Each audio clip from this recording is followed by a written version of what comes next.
Over here, by the stage, guys. If you're by the bar, just grab your drink and head on over.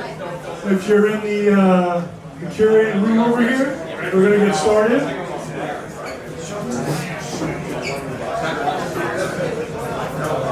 Get comfortable, grab some food, grab a drink, grab a chair, sit, stand, whatever you like.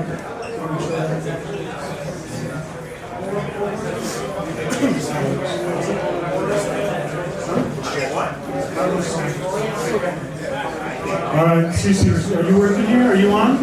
You guys it? Yeah. Sure. Yeah, we're good. All right, guys, we're gonna get started here. If we can have your attention, if you're by the bar, please head over this way. And we're gonna get started here in a few seconds. All right, guys, let's get started right now. If you don't know me, my name is Chris Brigandy. I'm from Brigandy Coins and Collectibles. This is our collector's night. This is my main man, CC.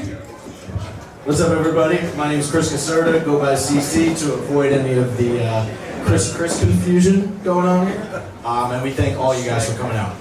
Yeah, all good. Thank you. Real quick, this is Sean. This is Sean's bar and kitchen right here. Give him a round of applause for having us here. Yeah. Thank you, sir. So thanks again for everybody for showing up. Some of you, this is a second event. I just want to kind of get a show of hands, get an idea. Who here was at the first event as well? How many repeat type of people do we have in this room here? Okay, we got a few here. I saw some others in the other room. So who here doesn't know Brigandy Coins and Collectibles? This is your first event, and you just came because you heard about it for Collector's Night. Anybody? Who came just to drink? Easy. So I just kind of want to explain real quick what Collector's Night is, what it means to us, and why we're putting on this event. So obviously the last few years in our hobby, it's been booming. The prices, the amount of people in the hobby, everything has really come together lately. And we've seen it all on social media, but because of the pandemic, we really haven't gotten out much. There haven't been many shows or trade nights and that type of stuff. But we wanted to put on our own special event where we felt it was less transactional, more about learning, an educational night, while we were all having fun, eating, drinking, meeting new people, networking. And we really wanted to create a passionate community of like-minded collectors, just like myself. And that's why I created this event, because I was always hoping this existed on its own, that I could go to one of these. And that's why we did it, because we wanted to be a guest at our own event, really. So it didn't exist, we created it, and I just want to thank you all for coming out tonight. This really means a lot. We have 70 or 75 people here tonight. So a round of applause for all you guys for coming out. We're going to get to the panels, the interviews in a second. I just want to quickly introduce my company, our company. My name again is Chris Brigandy, Brigandy Coins and Collectibles. We started in 1959. My grandfather started the company. I'm third generation now. It started just as coins, gold and silver trading, and through the years, as sports collectibles got popular, and all sorts of collectibles. We do vintage advertisements. We do original movie posters. We do paper currency. Our motto is, if it's cool, historical, collectible, we want to own it. And that doesn't mean it has to be a sports card or an autograph. It could be coins, it could be paper, money, anything. So, like I said, I'm third generation. My father is here tonight. You'll be hearing from him on a panel. There he is right here, John Brigandy. I also have my uncle, who's the co-owner. Where's Robert Brigandy? He's hiding in the back there. He is our in-house coin expert, gold, bullion. If you buy, trade, gold, silver, coins, bars, that's his specialty, and rare numismatic coins. And also his son Justin, right here, raising his hand behind you. He does that as well, coins, gold, silver trading. If you have any questions, if you're into any of the stuff you see here, they're great sources of wealth of information. So I'm going to kick it over here to CC and kick the night off, I guess. Real quick, guys, as Chris said, family business, 3 generations. Obviously, I don't share the last name. I am not blood related, but they've been treating me like family since my first day, November of 2011. Awesome to be here. Awesome to be here with all of you guys. We thank you for coming out. A couple things real quick. Last time, for those who were here everybody was so focused on the panel discussions, nobody really was going over to the bar. You were being respectful. Guys, we encourage it. Just do it quietly. Grab a drink, have fun, enjoy yourselves tonight. That's what this is about. Grab food by all means. Just respect the people speaking, the people in the audience listening. The only time you're allowed to scream is if the Rangers score a goal. Then go nuts, and we'll be happy here. We'll have the games on in a minute. Couple things. As you guys walked in, we had raffle tickets for sale. You guys all got at least one when you purchase your tickets to come here. We're going to be raffling off that Steph Curry signed jersey, which is awesome. Warriors are in the finals right now. In addition to that, we got some other cool stuff. We have a display piece from Show Your Slabs, which holds 9 cards from PSA. We'll be raffling that off later.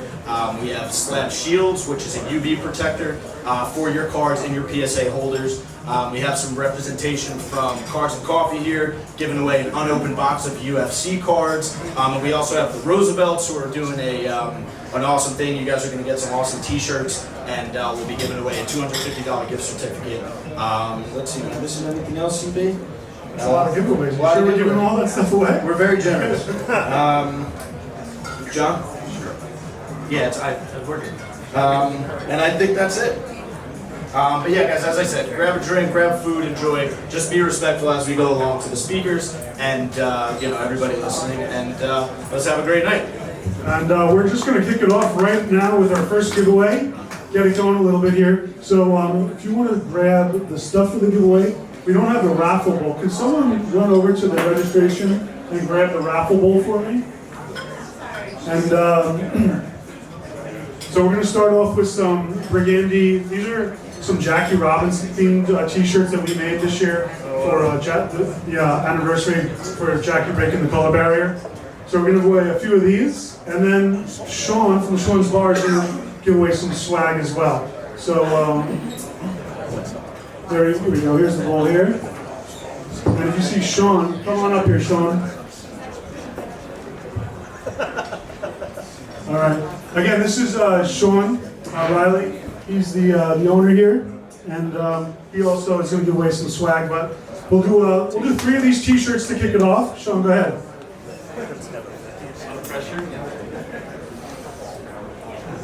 Mater. Mark Mater. All right. What size you, Mark? Large. Huge. Huge. Congrats, buddy. Please tell them what the ball is. Sleeves are coming off. The ball. What the ball is. Oh, I'm going to let you do that. You can do that. Okay. Second shirt. Sports Card Pete. Pete Iannicelli. Are you here yet, Pete? He's on his way. I didn't see him yet. We'll save one for him. Or should we just give it away to somebody else? I'll put that back. Mark Mater again. I only bought 600 tickets. Watkins. Craig Watkins. Craig Watkins. He's here. Craig, I saw Craig in the back. He's by the bar. By the bar, good for him. All right, and the third shirt. Come on up here, Craig. Get up from the bar. Sorry, Craig. Steve Gebhardt. There he is. Get over here. That is so ironic. Come on, Chris. Chris, I know it's so. What size is he? XL's good. Yeah. XL, you got it. Thank you. Wait. So we're also going to do some Sean's Bar swag. What do we have, Sean? I'll take whatever size you got. I got you. Thank you, man. Long sleeves. It's good for the sun.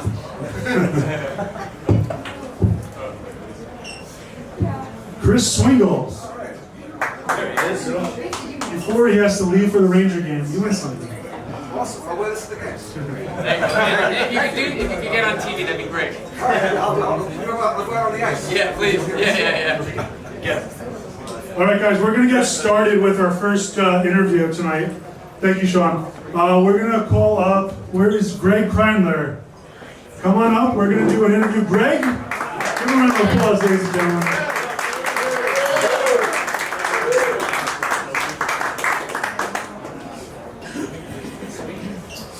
All right, so Greg, real quick, I'm going to give him a little hype because he won't hype himself, I know it. Let me get me set up with a microphone here. So Greg is a painter of the national pastime. He is an artist.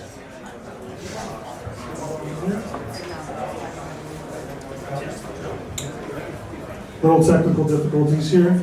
So, Yep. all right, so Greg's an artist, and not only is an artist, he is an elite artist, and I'll say that because I know he's not going to plug himself. But Greg has some of the best artwork, not only in baseball, sports art, which he does, but I would probably say as far as art goes in general, in the entire art world. So we are pleased to have Greg to join us. That is a big introduction. I hope you can handle it. Thank you. Not true, but thank you. But let's just start with, tell us how you got into painting, how this all started, and what is your story thus far? Yeah, sure. I kind of started drawing when I was, I don't know, maybe 4 or 5 years old, and I'm 42 years old. I know you're kind of in your late 30s, right? I think you told me. So I was really into drawing the cartoons that I was watching at the time, at that age. So like He-Man and Thundercats and G.I. Joe and stuff like that. I was all about that stuff. And eventually I kind of discovered my father's baseball card collection. My dad was, a New York City kid who grew up in Queens in the late 40s and early 50s, and that's kind of when he started collecting. And all of the stuff that I'd say, well, most of the stuff that he had as a kid obviously was thrown out by his mother, which is, the time-old tale. And what he had left were still some pretty amazing cards. Unbeknownst to me, he had like a Mantle Bowman rookie and, a lot of kind of Yankees from the early 50s, stuff that made, I just knew that they were kind of sentimental to him and kind of, treasures from his own childhood. But to me, they were actually illustrations. If you remember the old Bowman and Topps issues from that era, they were, for the most part, illustrated. They weren't based on photography. So I think as a little kid, when I kind of saw those cards, I was thinking in my head, somebody drew this. This is something I can do. Not necessarily as a vocation, but just something that I could do to kind of, get a pat on the head from my dad. So the drawing thing just kind of went into, I guess, baseball drawing when I discovered my dad's stuff and realized that I could, try to draw Mickey Mantle horribly for him. So at what age were you doing that? Were you starting? And then what age were you like, I'm going to make this a career? This is going to be a professional thing I'm going to do? So I think around the age of 21, 22, I went to school at the School of Visual Arts here in Manhattan, and I originally kind of went there to become a science fiction fantasy book cover artist, because that was kind of where my interest was at the time. Baseball was still kind of in my heart, but not so much as it had been when I was younger. But I kind of got this assignment in like one of my last classes as a senior at SVA, and for whatever reason, I just kind of decided that this last assignment, which was to illustrate a relationship, the first thing that came to my head was the relationship between a pitcher and a batter. So I did this painting again, like my first kind of quote-unquote mature painting of Mickey Mantle, again, facing the Dodgers at Ebbets Field during, I think it was the 52 World Series. And I got really into the whole process of it in a way that I guess I was very conscious of the fact that baseball fans are incredibly anal about everything. And I kind of knew that, my father was one of those baseball fans, and if I was going to paint Mickey Mantle, it had to look like Mickey Mantle. So, not only did the portrait have to look right, but his body type had to be right. The bat he was using had to be right. Ebbets Field had to look right. And me trying to get that historically accurate, I kind of got into the whole research angle of it, and just from there fell in love with it, and I've been doing it pretty much ever since. And not just doing it, but doing it, it's amazing, the paintings. And I see you have some here, we'll show off in a little bit. But what I want to remark on is, this is something that just happened the other day. I have a photo over here, actually. Can you grab that Babe Ruth signed photo real quick? So, we have this Babe Ruth photo in the store, and we're looking at the Babe, and it doesn't have a date on it. So we're like, it looks like it's probably 30s, and we're kind of judging on the size of Babe Ruth, how big he is. Like, okay, probably towards the later of his career, but we can't pin down when exactly it is, where he is. We know he's on the road, he's in the road uniform. So Ben Weingarten in the back there, raise your hand, Ben. So Ben is a photo guy. You're going to hear from Ben in a little bit. So I text Ben a picture of it. I say, Ben, you've probably seen this photo before. When is it? He goes, well, it's an all-star game. It's 33 or 34, but give me a second. So who does Ben call? Ben calls Greg.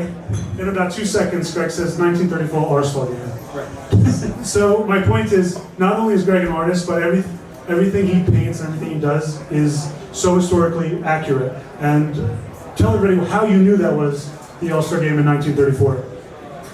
Well, I mean, so the image, I don't want to say it's a famous image, but it's kind of semi-famous. And I know I kind of recognize it from that. But aside from that, looking at the fact that Ruth was only in 2 All-Star games, the first one being in Comiskey when he was wearing his home whites, and the second one, him wearing the road grays, which is at the Polo Grounds. And, like I mentioned to your dad, the stands and the architecture of the ballpark, just for me, is kind of a dead giveaway that that's the Polo Grounds. And, I only know that because I have no life. And that's what I'm living at. But yeah, I like to get deep into the woods with that stuff. Yeah, but I think that's what makes your painting is great, is that every little detail is so historically accurate. But maybe you can talk about something you've done or something that you are doing, both that is obviously a beautiful piece of art, but also something that was difficult for you maybe to research, or something you had to get perfectly right and historically accurate. Well, I mean, I know it sounds kind of, cliche, but, just saying that each painting is kind of treated with like the same, reverence that any other painting would be. So, I think if if I could talk about a painting that gave me a lot of problems, we can talk about that 1927 Yankees. Let's talk about that one. Yeah. I love this. So I had a friend slash client in the audience right now, Phil Napolitano. If you want to raise your hand. So Phil approached me in about, I want to say it was about 2009. Phil's a big, very, very big 1927 Yankees fan.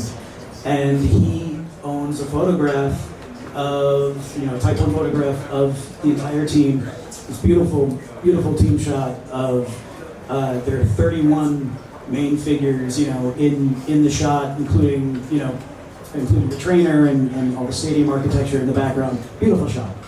And he wanted me to paint it for him. I took on the opportunity, and it took me a very long time to do. I don't want to get into how long, but I got Extremely long.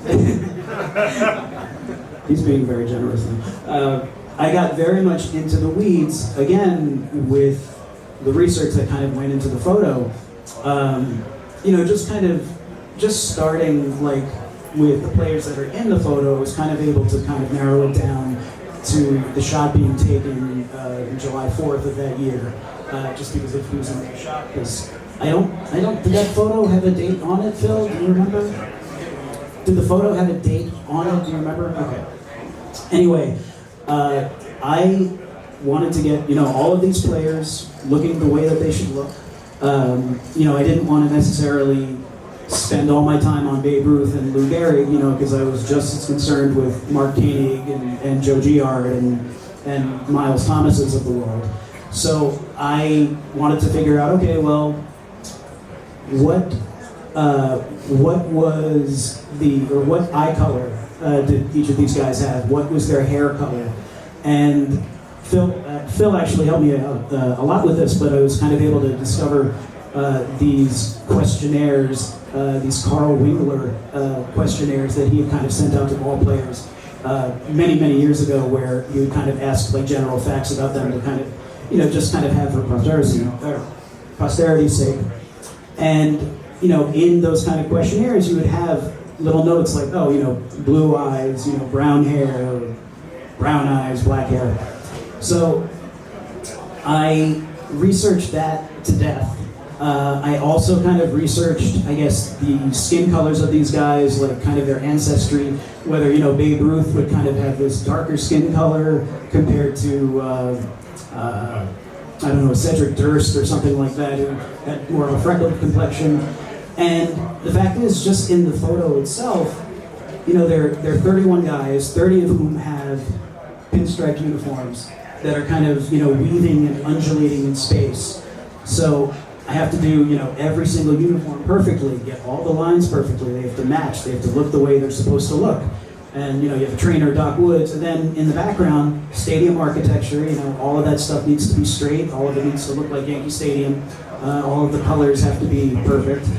And then in addition to that, you have about, I don't know, 100 spectators in the background who, you know, they're not just blobs of paint. Each spectator has a personality. You know, they're doing something, whether they're looking at a newspaper, taking a drag of a cigarette, and all of that stuff had to be in there. So I kind of went crazy with that, and the painting took a very long time for me to finish. And when Phil received the painting, he was a much older man, but he seemed to be pleased with it, I think, somewhat, maybe. Yeah, kind of. And just to give everybody an idea, how large was this painting when it was completed? This painting was 44 by 66, so it's a little bit bigger than me, which I know doesn't really say much. But yeah, it's a big one. It's a big one. Yeah, it's a really impressive piece. It was on your website. I looked it up the other day. What was your website? My website, it's gregkreinler.com. For you Yankee fans, if you don't know, my name is spelled like Greg Nettles, the G-R-A-I-G. I was named after him, so I didn't have much of a choice in the matter of what I was going to do professionally, I think. So this kind of brings me to the next point about Greg's artwork, is that while we're all here, this is collector's night. So not only are people, you know, buying your artwork, but it has become a collectible. So I'll let you divulge the details of when you painted that the 27 Yankees photo. Give people an idea of what the value was then in 2009, what it would cost today, and then give them an idea of what like the secondary market is and auctions. And I've seen your artwork in Heritage and other auctions as well. Right. Yeah.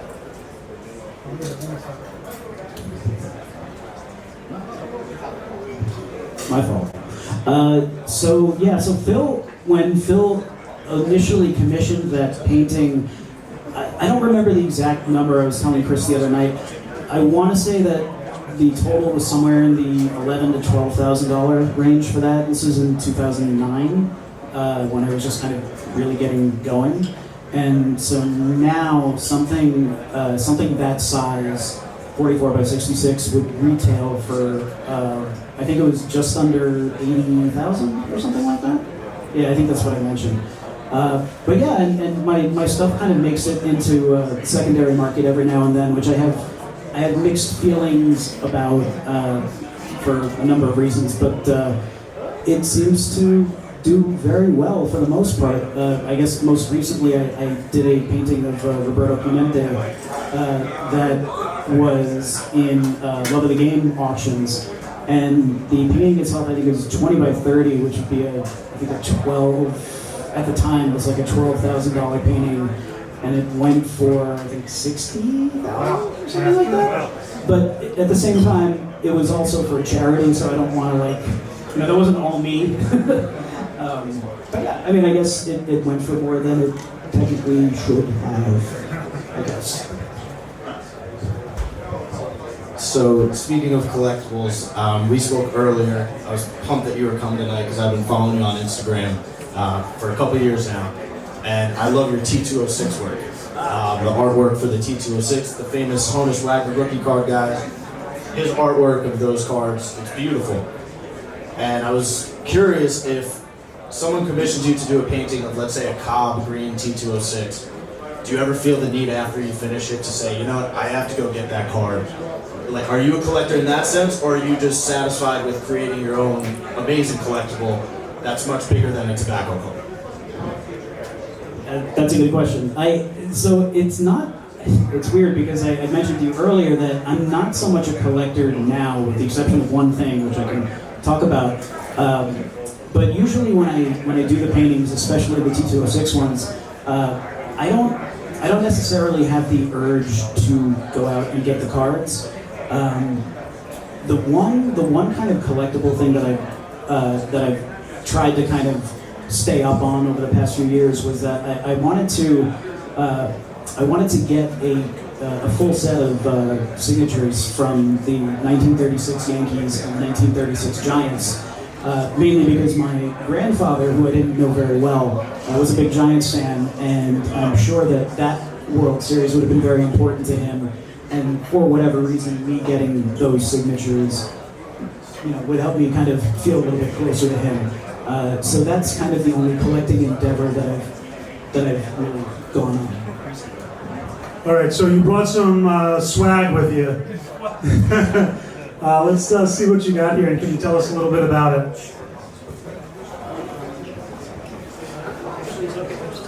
Yeah, right against the chair there. Wow.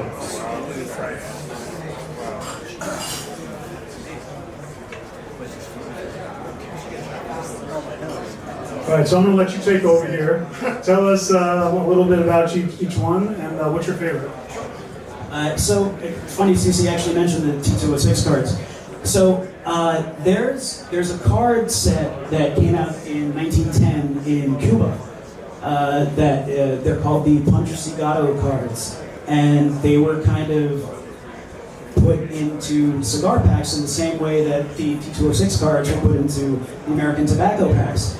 And these cards were just kind of studio photos of not only major leaguers in the United States who ended up going to Cuba, usually after the season ended, to kind of play exhibition games, but also of players from the two Cuban teams that were there that faced those American clubs, both Almendares and Havana.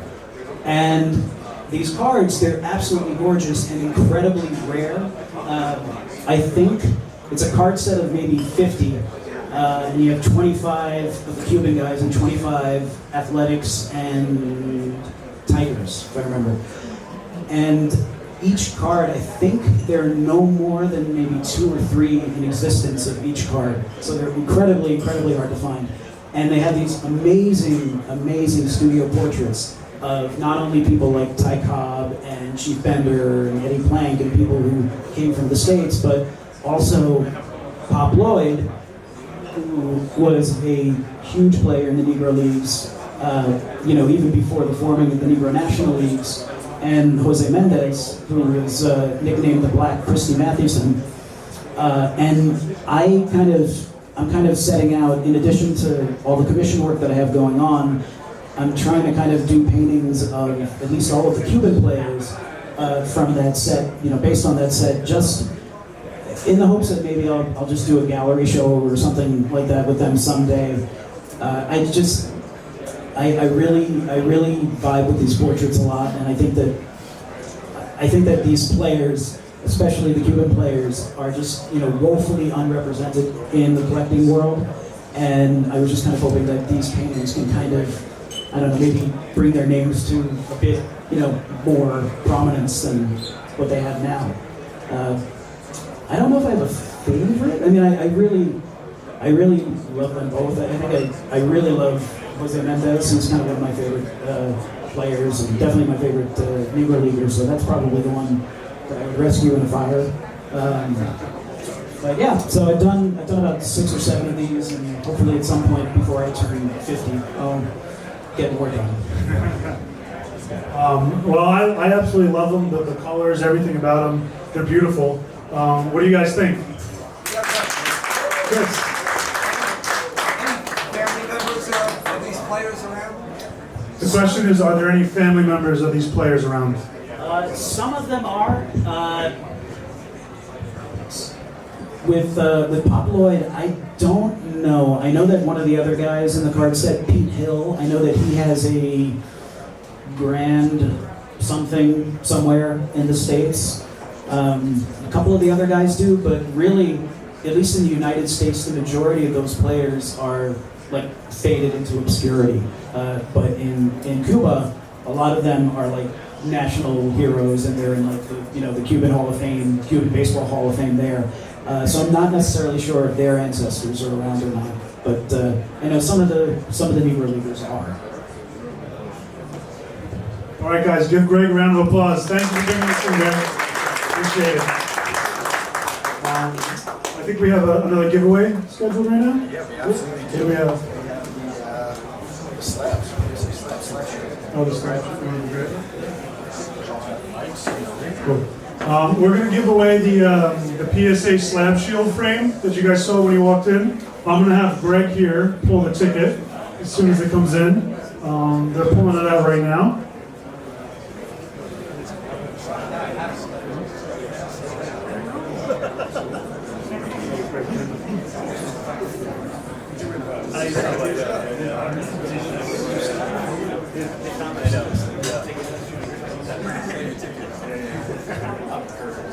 Where's the raffle book? Good. All right, guys. So this is courtesy of Show Your Slabs. I don't know if you guys know them. You can follow them. I found them on Instagram. They sent this in as a giveaway. They wanted to partake in today. So you could put 9 PSA cards in here. It's a little sticky there, and they just stay right on there. And they actually stick really well. What I like about it is that everyone puts their slabs on a shelf, or you put them in your safe. But this is a nice way you can actually put them on the wall and enjoy them. So we're gonna pull out the ticket right here.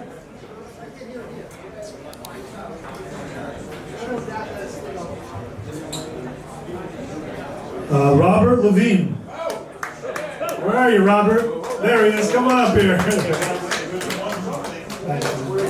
All right, another round of applause for Greg, guys.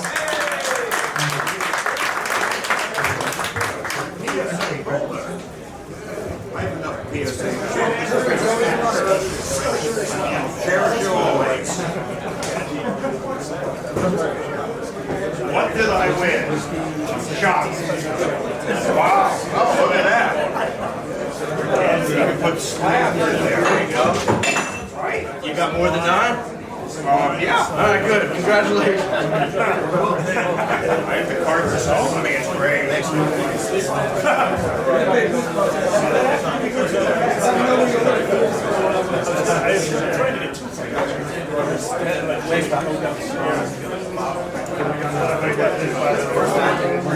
Okay, so we're going to do the first panel for the night. So we're going to call up, who do we have here? Steve Gebhardt, Ben Weingarten, and Ezra. All right, Steve Gebhardt, Ben Weingarten, and Ezra Levine. And guys, just real quick, just a little announcement here. I know it's tough to hear in the back, but if you guys can just keep the conversations a little lower. It's very hard for people in the back to hear, so just, there'll be plenty of time. We're going to take a break right after this next panel here. I know you guys haven't seen each other in a while, but just please be courteous to the speakers up here, okay? Thank you. So Ezra, Steve, and Ben, come on up, sit down here. What's up, fellas?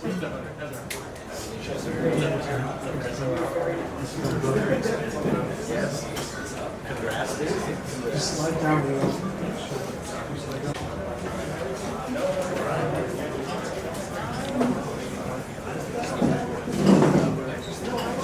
All right, guys. So first panel, just gonna do quick introduction here.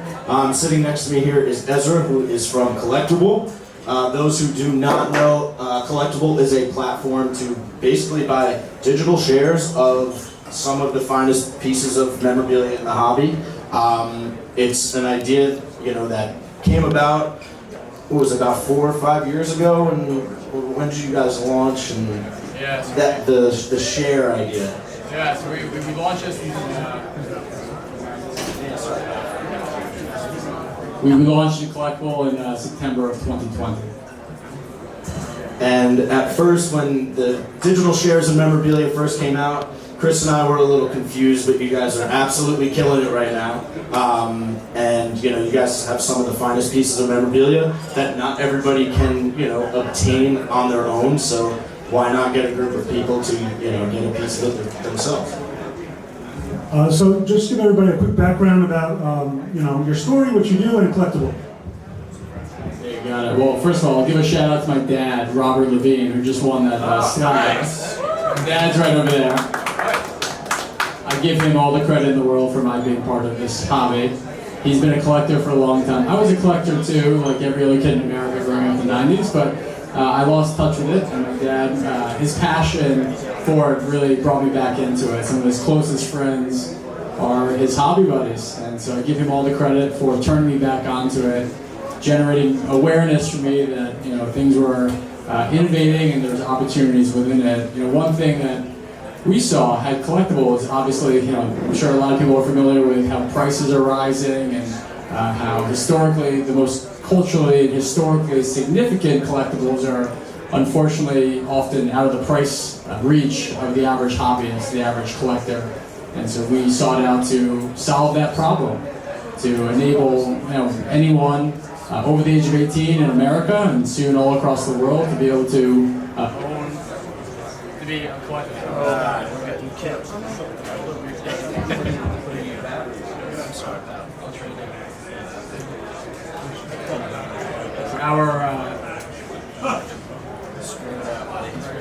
Anyway, I'll scream, but the objective was to essentially allow anyone over the age of 18 all across the world to be able to be an owner of some of the most iconic pieces there are. So since September 2020, we've done about 55 million completed just sports memorabilia and collectibles. Yeah, we're gonna have to get some, but just stream for me. Sure. And so we've got some amazing pieces on the platform. We have almost 100,000 users at the moment on the platform. It's really exciting to see. So this is next to Ezra is Steven Gebhardt. Yeah, give it up for Steven.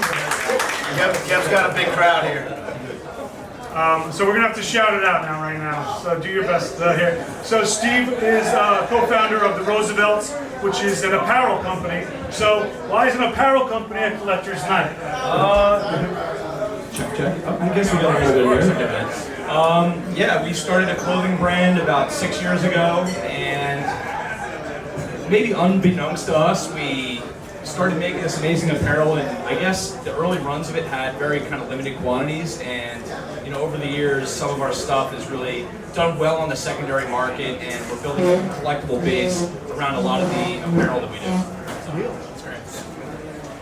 So speaking of apparel, guys, I mean, everybody's dressed very nicely up here, but all the way at the end, no, you're dressed very nicely. All the way at the end, speaking of apparel, in the Bustin' Babes jersey is Ben Weingarten, one of the, if not the best, Type 1 original photo collector and dealer and expert in the entire hobby. So just tell everybody here a little bit about what you do, Ben. Yeah, I don't know why I'm here, but thank you. I got into collecting photography because I really couldn't afford cards and autographs or what I wanted to buy right out of college. Kind of chased my childhood dream. So I really believed in photography. I believed in the upside of photography. Built a pretty good collection and learned a lot on the way, partnering and learning from people like Henry E. and Marshall Vogel, other legendary collectors and knowledgeable people. And yeah, I mean, I guess that's all I have. Very nice, very nice. I have my Bustin' Babes, my North Dakota camel hat to represent.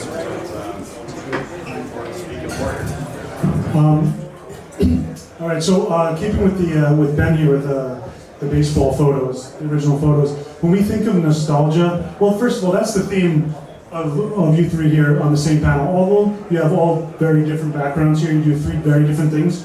What you have in common is nostalgia. You're tapping into something from our childhood and even earlier. So when I think of nostalgia, I think of my childhood, but Babe Ruth, I did not see play, but he's nostalgic to me. I'm sure he's nostalgic to you, Ben. So what is the connection and nostalgia you have with, let's say, Babe Ruth or your favorite vintage photographs? Yeah, I mean, I think it's different for everybody. In North Dakota, I grew up with Maris, then you go Mantle with my father, and and then you kind of graduate into Babe Ruth, and you learn more. And some people stop, and they kind of just stay with one guy or one whatever.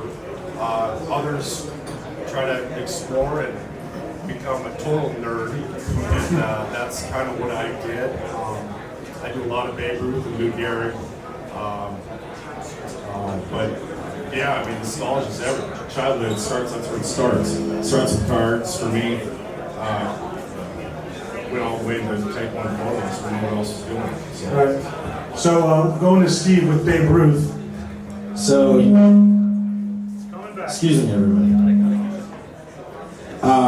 So with nostalgia, Babe Ruth, you do apparel, and one of the things that you guys absolutely crush that I'm sure everybody here has seen is the Sandlot apparel that you guys do. And when you talk about nostalgia, even a player like Babe Ruth that I don't think anybody here saw play. I don't think there's anybody that over here. But we never saw him play. But you grow up playing Little League, you're told that's the greatest player of all time no matter what. Then the Sandlot comes out and it's about a bunch of guys playing in the schoolyard, playing baseball. That's nostalgic. Their favorite player and the greatest to them is Babe Ruth. So all of that, even though we didn't see him play, that's nostalgia all built into one, all thrown on one awesome t-shirt. So, and not just the Sandlot with you guys, it's Jurassic Park, it's every, so just talk about, you know, that theme and how you guys tap into that to create a wearable collectible. Yeah, essentially, here, I'll grab your mic. There you go. Yeah, I think at our core we are very much a nostalgic brand. You know, we do a lot of unlicensed Roosevelt's gear, but some of the stuff that I think we connect best with and our customers connect best with is the, you know, nostalgic stuff. The Sandlot, I'm wearing a Marvel shirt. You know, we produce apparel that everybody can kind of like wear and have a feeling, whether it was their childhood playing with, you know, Teenage Mutant Ninja Turtles or watching Jurassic Park. You know, we're very much a nostalgic brand and taking, you know, original art that we produce and putting that on a shirt. And, you know, it's not just apparel, it's a feeling, and it's kind of like a lifestyle of people who came together, love our stuff, collect it, and feel an emotion when they wear our stuff. I think that we do that better than anybody else, and we've really built a whole business model around that. So same question for Ezra. So you do it obviously a different way with the fractional shares. So explain how you guys connect with nostalgia, but at a very different level. Yeah, I mean, at Collectible, we allow people to effectively invest in that, right? When you're investing in collectibles, you really are investing in, you know, some emotional connection to the underlying assets, whether they're collectibles, you know, cards, memorabilia, what have you. So through Collectible, you're able to really get a lot of nostalgia in your portfolio as well, and to really collect, you know, some amazing items that you otherwise would not be able to afford.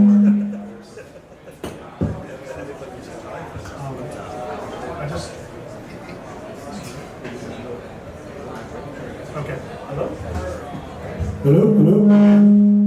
Sorry, folks. You're doing great, man. Thank you. So I want to go back to Ben Weingarten, Vintage Photographs. So if you haven't been following the photograph market recently, it's kind of just taken off, just like everything else has, but there's been an extreme interest in photos lately.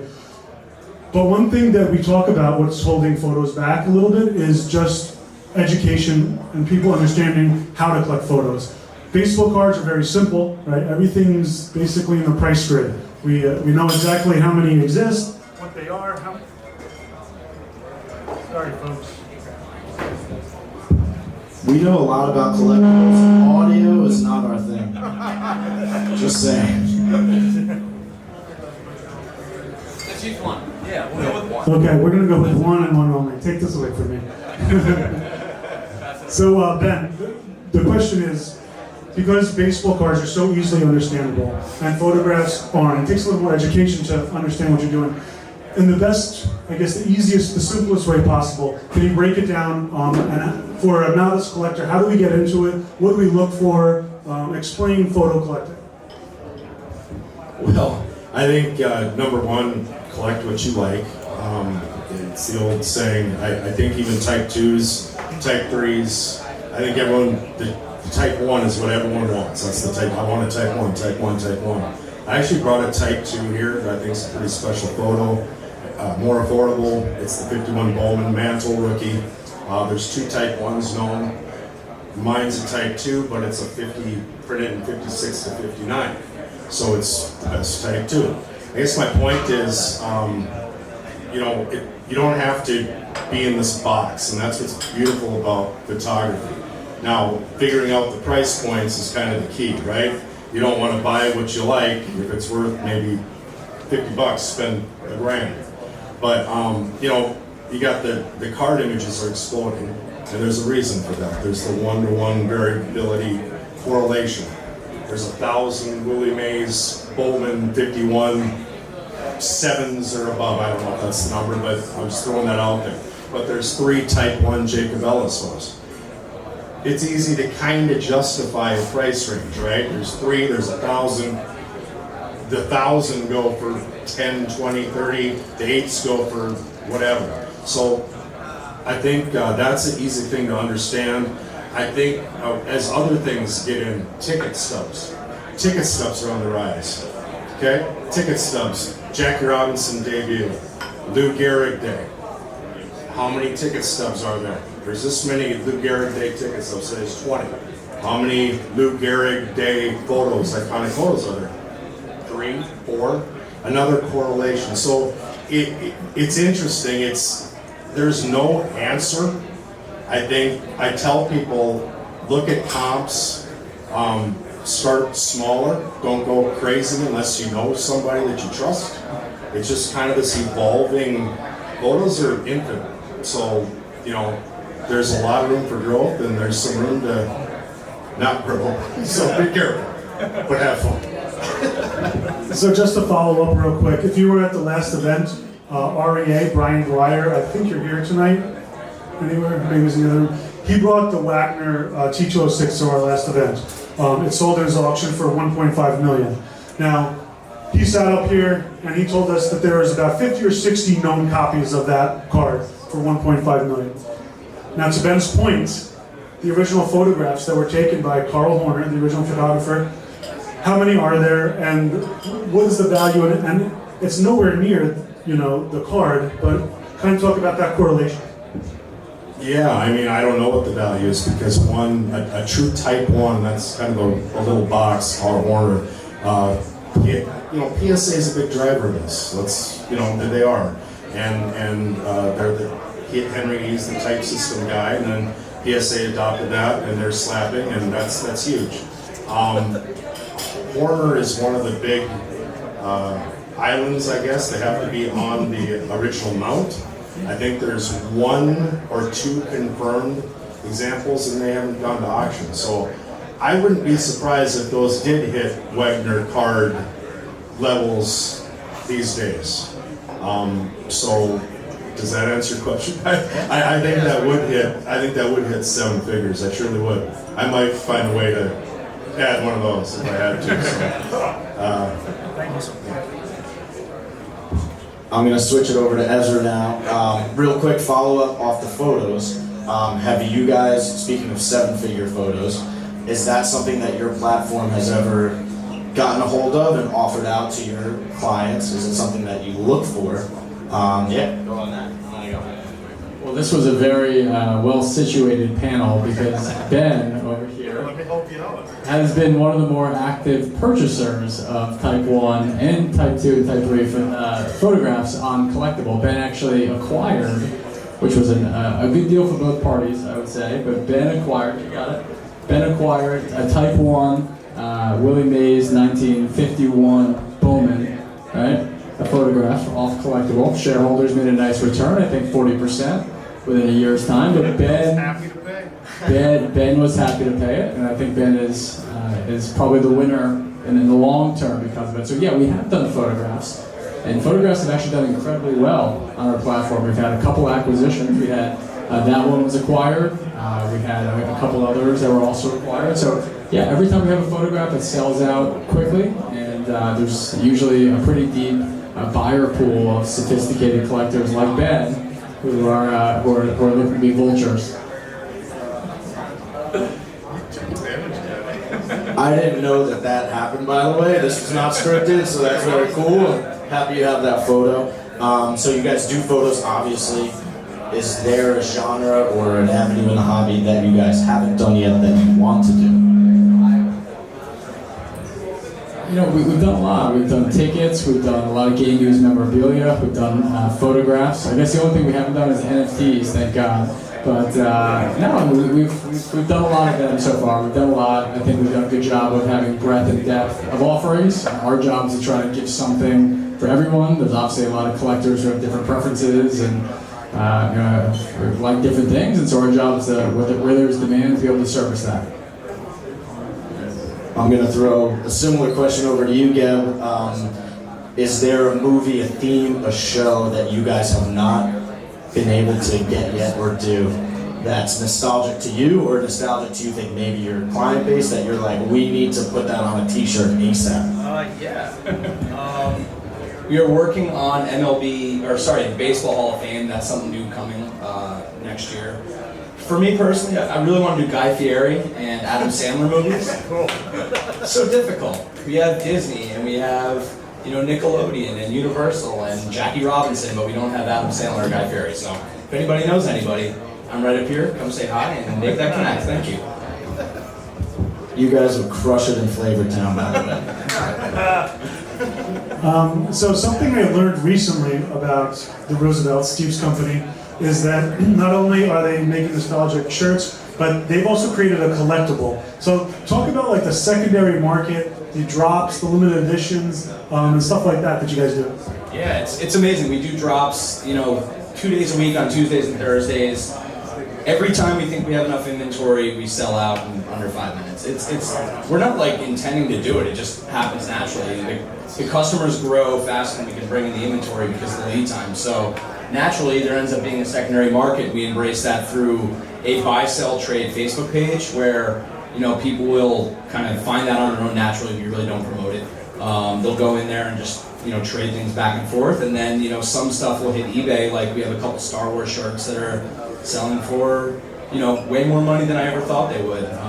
It's kind of fascinating that it maybe unintended, the secondary market has popped up, and I think it's kind of cool. It can be frustrating at times, things sell out so quick that I think our regular customer base who just wants to wear a cool shirt, they might get a little upset if something goes really quick, but it's something we've had to kind of handle, and I think we've done a good job embracing it as best we can. Yeah, that's really cool. I'm gonna go to the show and tell. If this is your first time, I tell every panelist, we do a show and tell. You got to bring something special, something meaningful. It doesn't have to be expensive. Just something with a really cool story, something you're passionate about. So let's kick it over to Ezra first. So on the theme of my dad being here over there, Robert, in 1996, we grew up here in New York City.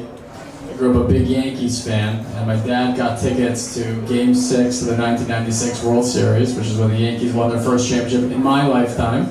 And we were fortunate enough to have tickets on the third base side, probably 10 rows up, where Charlie Hayes caught the last out, the foul ball on the third base side. So I purchased, for nostalgia, I know that's a big theme of the night. So I purchased a ticket stub of the 1996 World Series Game 6. The Yankees defeated the Braves 3-2, October 26th, the 23rd World Series championship to the Yankees. The MVP, John Wetland, who was the closer before Mariano. And I bought it obviously because I'm a Yankee fan, but more importantly than that, I bought it because of the nostalgia and the memories that it represents of being at the game with my dad and being at the game with my brother. And it was just a really great memory, and this to me represents that memory. And so it's, while not the most expensive collectible I own, it's probably one of the more meaningful ones. That's great. Steve? Well, fun fact, 10 years ago this month, John, my business partner, is right there, and I started, we went out on our own. We quit our jobs, started a company called the Roosevelts, and we've had many pivots, many different business models, and like I said, about 6 years ago, we started making apparel, and this is the first shirt we ever made. So again, it's maybe not the coolest thing we ever did. It's actually ugly as sin. And John did a great job of like remaking all the logos on it. But to the fact of nostalgia, we wanted a shirt that had Bomb Pops on it because you grow up eating the Bomb Pops, and it wasn't meant to be a business model. It was just meant to be a fun shirt to wear on the 4th of July. And yeah, this is it. And, you know, I have a big bag of them over here. If anybody does want a 2022 version of the Bomb Pop shirt, you can go see Mike over there. He'll give away a couple, and you can actually see in real life how we went from a prototype to the real thing. So.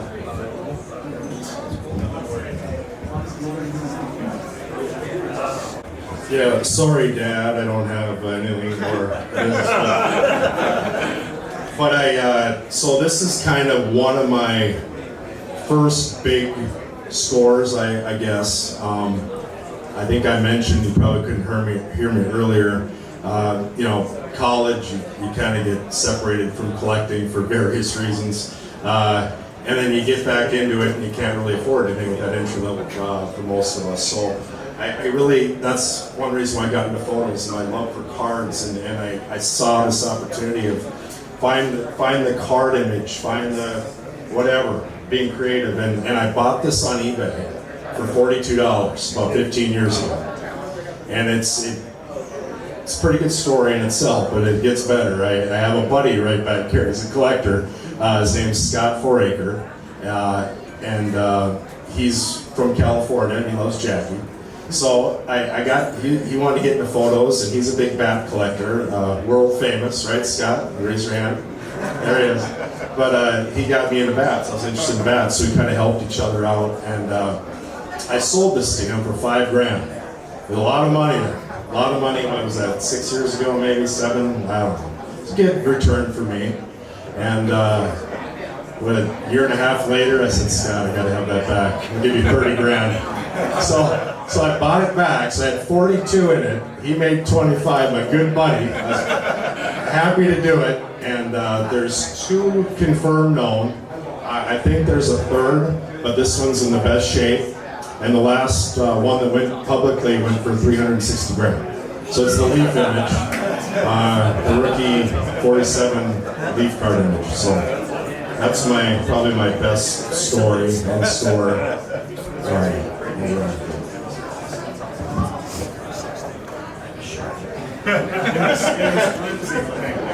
So, Ben, are you going to make that into an NFT? Well, I'm going to meet with Henry tomorrow and get this slab actually. Guys, give a round of applause. Ben Weingarten, Steve Gebhardt, Ezra Levine. Thank you guys so much. While we have Steve Gebhardt up here, we're doing a giveaway here. The Roosevelt's company. Yeah, they're giving away a $250 gift card to their web store, and we're gonna pull out he's mixing them up real good.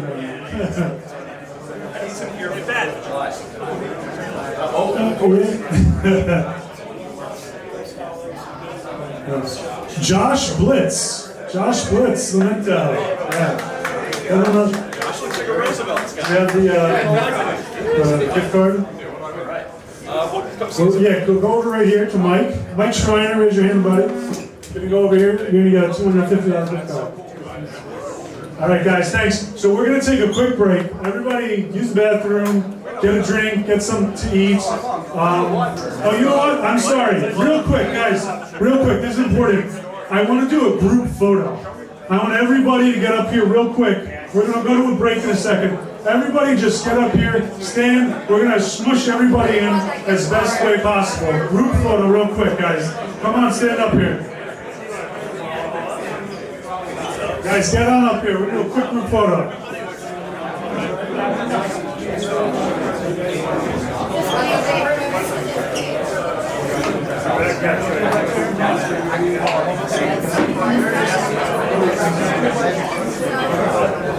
Yes, I do.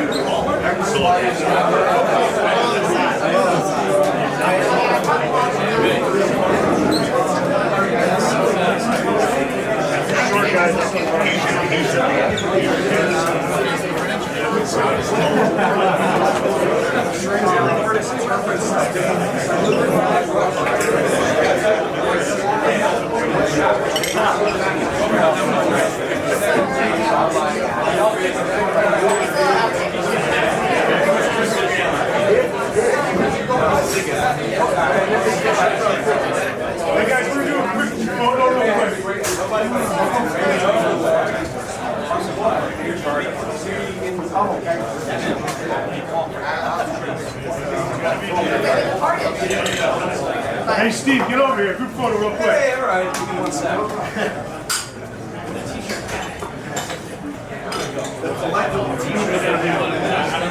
Yeah, of course. That's what we're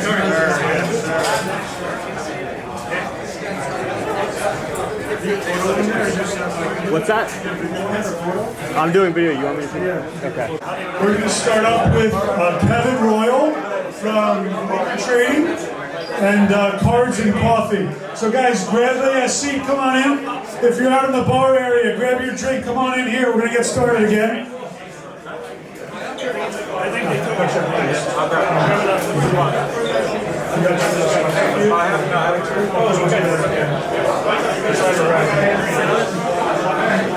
All right guys, grab a seat please. We want to get started here. We're going to introduce Kevin Royal from the Coffee Breakers, Cards and Coffee, the new shop here in Manhattan. So come on in, take a seat.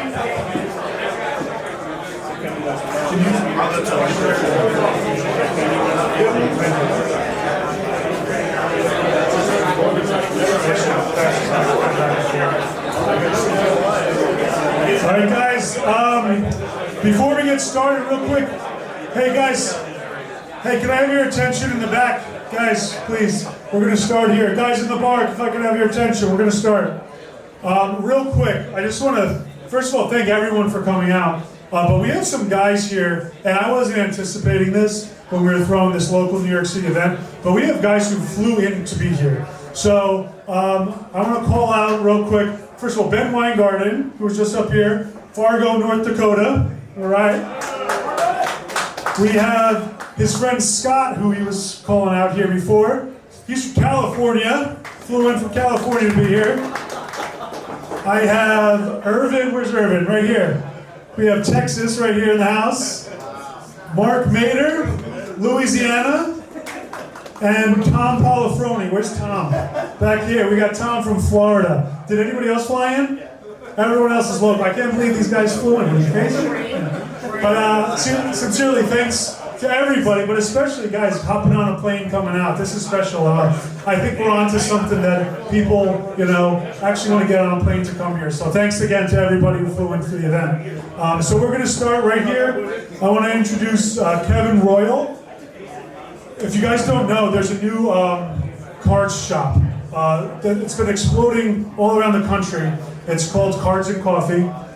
They just opened up right here in Manhattan, downtown, like 2 weeks ago, a month ago, brand new. They're bringing back like that old, 1980s, 1990s card shop feel, but it's actually in a really unique and really new and different way. And Kevin, tell us a little bit about Cards and Coffee and what you do there. What's going on, everybody? My name is Kevin Royal. I work at Cards and Coffee on Christopher Street, formerly Bleecker Trading. Bleecker Trading, the social club and event spaces right next door. Bleecker Trading runs trade nights pretty much every week now in the summer, and it's literally the best event, best community vibe there is in the city, man. I can't say anything better about it. We had one on Tuesday night with the Sports Card Nonsense podcast guys, as well as the Card Ladder team, Carvin from GTS and the Exquisite set. So yeah, I'm a buyer down there. I run the shop with my buddy Ben. Cards and Coffee took over the retail side of Bleecker Trading May 1st. So it's been a pretty epic first month with all the trade nights going down, and it really turned into a premier card shop in the city. So we do buying, selling, and trading. We evaluate collections. We send cards out to PSA for customers. We do breaks, box breaks. That's kind of how I got into the business a couple of years ago. I am formerly a sneaker kid. I came from the sneaker world, sneaker reselling. COVID kind of knocked me out of that business, and I watched the Gary Vee video about sports cards, and it kind of took off from there.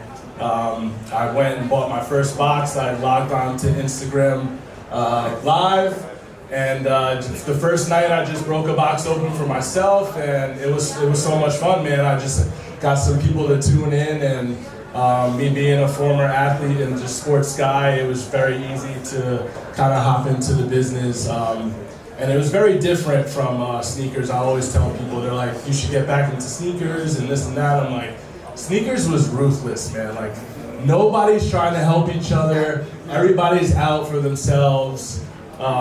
You know, I was done with standing in line and competing with bots online and stuff like that. I don't know if anybody knows anything about the sneaker world, but the card world was totally different. Everybody was so welcoming. Everybody was happy. It was big time community.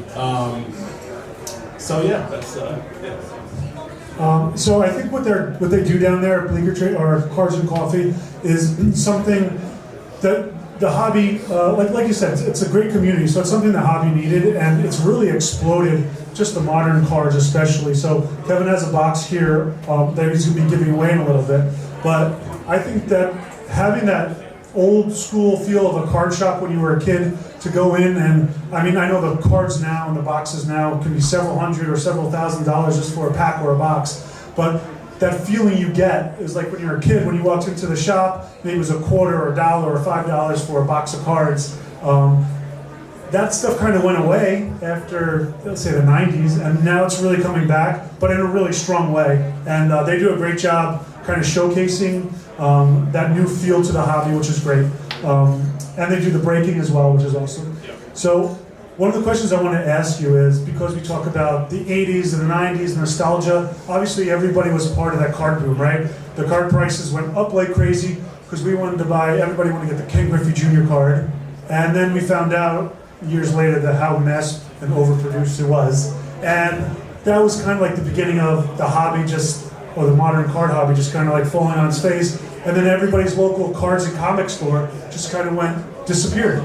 I think it's different this time, and I'd love to get your opinion on how the hobby's different, what you guys is different than the old school card shop, and kind of talk about that a little bit. So when people come into our shop, like you were saying before, we're kind of the only shop here in the city right now. I know there's a shop on the Upper East Side that people talk about that I think it's called Alex's or something like that. But I think it's all about the people, man. I think it's about the feel you get when you walk into the shop, the welcome. You know, like I said, the community, the trade nights really are where it's at. That's what, you know, helps our shop. We stay open all night during the trade nights at Bleecker Trading. Shout out to them, shout out to Mark. Yeah, so I just think that the community part of it is just so important, and just like networking and just being a good person. I think, like I said, comparing it to sneakers, it was just so ruthless, and it's just so nice to be able to come to a room like this and, you know, not know anyone, but walk up to anyone and kind of have something that you can relate to them with. So. Yeah, I love the community you guys have built there, and I think the crowd here speaks to a community that you know, we're building. Just having good, positive people together in a room is always a good choice. So let's get to the raffle here. Tell us about this box, what it is, what's inside potentially, and the value and all that. So last year, 2020 Prism UFC was the first set of Prism UFC. If you guys know anything about modern cards, Prism is kind of the top set. Yeah, the top set, unless we get to the National Treasures and Immaculate and stuff like that. But this is kind of what you're looking for when you're looking for a rookie card, the main rookie card. Last year was the first set. This is 2021. This is the second set. So this is the hobby box. I think at one point it got to about $1,400. I think it's around 800 or so now, 900, depending on where you're looking for it. So yeah, this is 2 autos per box. I actually ripped the box a couple weeks ago personally. Pulled a really nice card, Islam Makhachev red auto at a 99. It was his first auto in Prism, so I sent that out to PSA. It's still at PSA right now. I'm hoping for that 10. doubtful, but so we're gonna give away one of these boxes tonight. So real quick, what's that card roughly worth, assuming it gets a 9 or a 10, on an $800 box that you're going to give away here? I'm guessing, I've seen raw cards, the same card raw go for about $1,500, as high as $1,500. So I'm guessing a 10, we'll double that, we'll say $3K. All right. Yeah. All right, so we're going to give away this 2022 UFC Panini Prism, and it's going to Sing. Sean Singh. Sean, let's go. Yeah, Sean. Thank you, Sean. Enjoy. That's an $800 box of cards. Hey guys, give a round of applause here for Kevin Royal from Cards and Coffee. Christopher Street, doing the address. So Cards and Coffee is going to be 94 Christopher Street, and Bleecker Trading is right next door at 96 Christopher Street. All right, guys, give it up again for Kevin. Thank you, Kevin. All right, guys, we're going to go straight into our second panel. Is that right, CC? Yes, it is. Second panel. So get comfortable. We have John Brigandy of Brigandy Coins and Collectibles, my father. He'll be on there. Mike Hefner, the president of Leland's Auctions. And we have Jason Simons from Heritage. Come on up. All right, guys, give him a round of applause.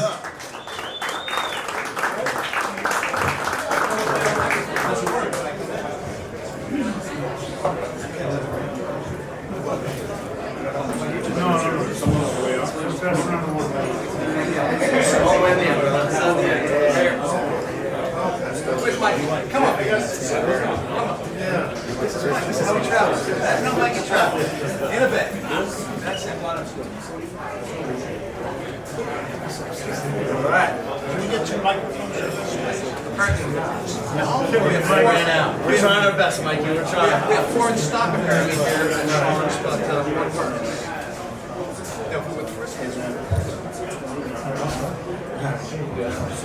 All right, guys, thanks for joining us tonight. Real quick, I want to introduce my father. Like I said at the beginning, it's a family business, 3rd generation. This is my father.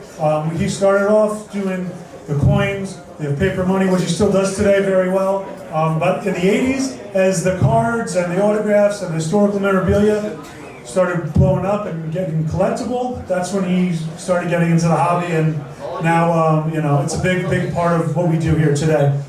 So just give him a little quick brief bio. I was born in 1950. So I started collecting cards. I guess around 1985-86. I bought my first card, a 54 Bowman Mantle, at a coin show. And I was so intrigued with it, and I should know better, I was on the other side of the counter, right? To get involved with this stuff. But long story short, before I knew it, I spent a lot of money doing this. And a good buddy of mine who taught me a lot about cards, because that was in the beginning our specialty, is you have to start selling some of this stuff. That's why I'm a collector. What I sell? He goes, because you can upgrade and you can buy more. It's a very simple idea. So we took the worst case in the store where we couldn't sell anything out of it, couldn't sell a $100 bill for $90 in those days out of that case. And it became the most popular case in the store. And that's no kidding. And then I eventually morphed into sports memorabilia, which is a perfect segue to introduce my dearest friend in the hobby, Mike Hefner, the president of Leland's. Mike came into the store, I guess mid-90s. Mike was maybe 20, 21 years old at the time. So I've known Mike over just about 30 years, or a little bit over 30 years. We got old. P.S. But anyway, and whatever knowledge that I have on sports memorabilia anyway, started really with Mike. It flows from Mike. He's my dear friend. He's a Brigandy, to put it simple. And I can't say enough about him. And I asked Chris if I could introduce him tonight because he's a special guy and we love him to death, So, Mike, give Mike a hand, please. Mike would do anything for us. And then, so tonight we were supposed to have Derek Grady, who was head of the sports car department at Heritage, but Derek got sick. I only spoke to him 2 or 3 days ago, and he has laryngitis, can't speak any longer. And he was supposed to bring the finest note Johnny Unitas jersey from 1959, the best in the business. So we don't have that, but Mike and I brought some special stuff anyway. So in his place, and no slouch, is Jason. So give Jason a round of applause. So I'm going to hand it off to you, Chris, to Chris's, and you can start your thing. Before we get into the questions, I just want Mike and Jason just to give a little background about what you guys do, your history in the business, and tell us a little about yourself. Well, I've been in the business, been a collector my entire life, but I look at myself more as a collector than a dealer. Although we run an auction house, I'm primarily a collector. If I wasn't a collector, there's no way I'd be into this, because collecting stuff is just, it means a lot to me. My collection means a lot to me. You know, about the only thing greater than my collection to me is family. So, you know, my heart's always been in it. And, you know, John just kind enough to have me up here. And, no, you're doing me the favor. Because Mike doesn't do these things. Right, Mike? You don't generally do these things. Yeah, I'm not sure. But, no, John, I've known John probably longer than almost anybody in the hobby. And, you know, I think we've learned from each other. I think that was way too gracious of you or that was too flattering of you to say. We've learned from each other, John. That it wasn't a one-way street. So, but first and foremost, I consider myself a collector, and then after that, I consider myself a dealer. So, I started collecting when I was, you know, as old as I could remember. And I used to go to flea markets and spend, you know, $1, $2 buying up cards, and then I'd sell them on eBay. And then from there I went to Heritage or eBay or wherever I would buy up lots or sets, and like a lot of people here, you keep the best cards and then sell the rest. And so I've been doing this for forever. And it wasn't until COVID where I realized that I wanted to do this full time. So I reached out to Derek, who isn't here. He lost his voice, which if you know Derek Grady, it's devastating. It's a tragedy. Tragedy to him. It's actually lucky for us. Right. So I was, except for United Jersey, which we lost. You know? Yeah. Next fall will happen.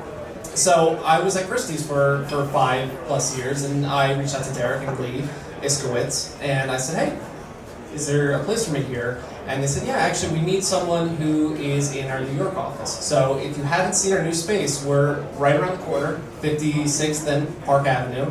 We have a great new gallery space that you should check out. And so I'm now the consignment director here with sports cards. I work with Derek and Lee, and we take in collections and we play with baseball cards all day. So it's a lot of fun. And something I forgot to add is Mike Hefner owns the finest, better than the finest wrestling collection in the hobby by far, including, and that includes the museum at WWE. No, that's better. All right, okay. But they ask you, but they ask you for. Yes, they trade. Yeah, and they ask him for his expertise too. And very few people get to see his collection. I'm fortunate enough to see it. It's beyond crazy. He's got one room of just boots. I'm not proud of that. And I asked him to bring something very special tonight. He'll show you in a little bit.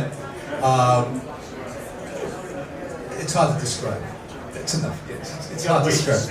It's worth the wait. It's definitely worth the wait, for sure. Okay, guys. So, obviously, John's intro of Mike, a titan in the industry. When I first started working at Brigandi's, if I ever had a question for JB that he couldn't answer, which is very tough, John usually knows the answer, but there were a few times where I would stump him. And when I did, it was always call Hef. If I don't know, you call Hef, he will have the answer.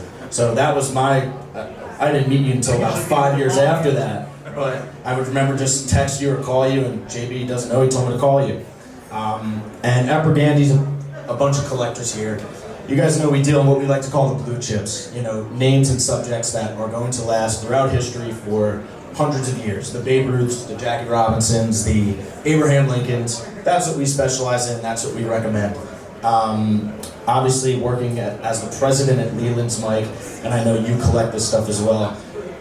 What are some things that are not the blue chips that you see going on in the auction industry right now that are maybe surprising, maybe to the people in the room, maybe that you don't really like but it's hot, or things that aren't really holding up that you think, you know, should have higher value? I didn't know I was going to have to answer any questions. I thought he just came here. I thought he just came here and showed a couple pieces. No, you're up, baby. You're up. I think you know, there's a big thing with modern, and I see a lot of young guys out there. And I think the modern's cool. In fact, I've been buying modern myself just to learn it, because really the only way you really learn this stuff is to buy it, look at it in your hand. It's hard to learn it on the internet, just seeing it, seeing a picture of it. So really buying it, that's how I learned the memorabilia, is just buying it and putting it in my collection. And sometimes getting the raw end of the deal, sometimes making out real well. So I've been trying to learn the modern, and I do see a lot of potential in the modern. You guys might laugh at me, but you know, there's certain stuff in the modern cards that are undervalued. I'm not going to like go through everything, but you know, the other stuff that I see gaining value or staying steady and always going up in value is the blue chip stuff. John and I were just talking about Ruth Gehrig balls, like Babe Ruth and Lou Gehrig signed balls. There might be what, a couple hundred of them out there, and for the, you know, the highest grades of 8.5. And that's probably worth $1 million these days. Don't you think, John? Like the 8.5 is probably worth $1 million. Yeah. Well, I remember it selling for 95, and then it sold originally for 95, which was all the money in the world, maybe 10 years ago, whatever it was. And did it recently resell for like 300 or no? It sold for a lot privately. Yeah, a lot privately. But for example, the so-called finest known Ruth single, the 9.5, right? It's a 9.5, the one that, what's his name bought it. 10 years ago, that sold for $265,000, was that about right? Yeah, I think that's $1 million too.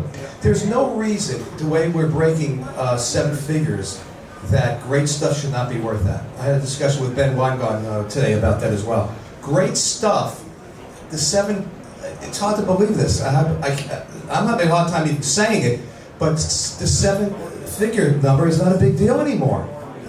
Gretzky sold last week for a road, it was 1.4 and change, right? We have Hannes Wagner's that look like, you know, horrible. That sells for $1 million. So I think that the finest Ruth ball, and I say it's so cold because, with all due respect, it faded a little bit over the years, you know, so it's not a 9 point, regardless. But the finest known Ruth ball should be $1 million. The finest, a Babe Ruth bat in a high grade, above 9, should be pushing up $1 million. Uniforms are $3, $4, and $5 million. This stuff is scarce. It's being chased by a lot of big money, and I just don't expect it to go much lower. I just think that this market will always sustain itself. Limited product is great in high grade, and that's what we specialize in. Yeah, so going over with Jason, kind of like the same question, what do you see happening in the auction space at Heritage as far as, you know, the values, but kind of give us a glimpse into the modern market, if you will, in comparison, kind of like the same way. Sure. Well, to answer your question about non-blue chip players doing well, I think the pandemic obviously brought a lot of new faces to the hobby, and it brought a lot of new set collectors and people who are starting to experience, you know, building high-grade sets.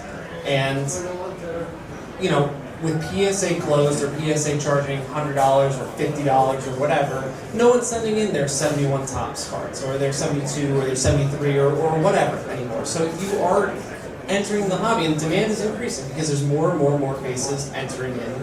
But the supply isn't increasing because no one's going to take a risk on a 71, near min 71 Topps card at $100. So you're seeing, or at least we're seeing, that low population, non-blue chip players, common players, are doing extremely well. We just sold a 71 Topps PSA 9 partial set. There's 752 cards in the set, and I think it only had like 500 and change. And we sold that set individually for almost $1 million. And it was missing some of the big names. I mean, it had the Munson. Munson sold for almost $200,000.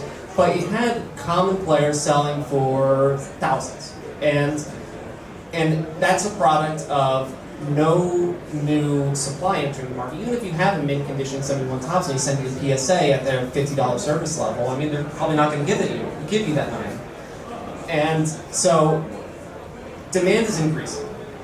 On the modern side, supply is increasing as well. You have Panini pumping out parallels on SPs on parallels, and their case production is so astronomical that you need a PhD in calculus to figure out just how many cards they're producing.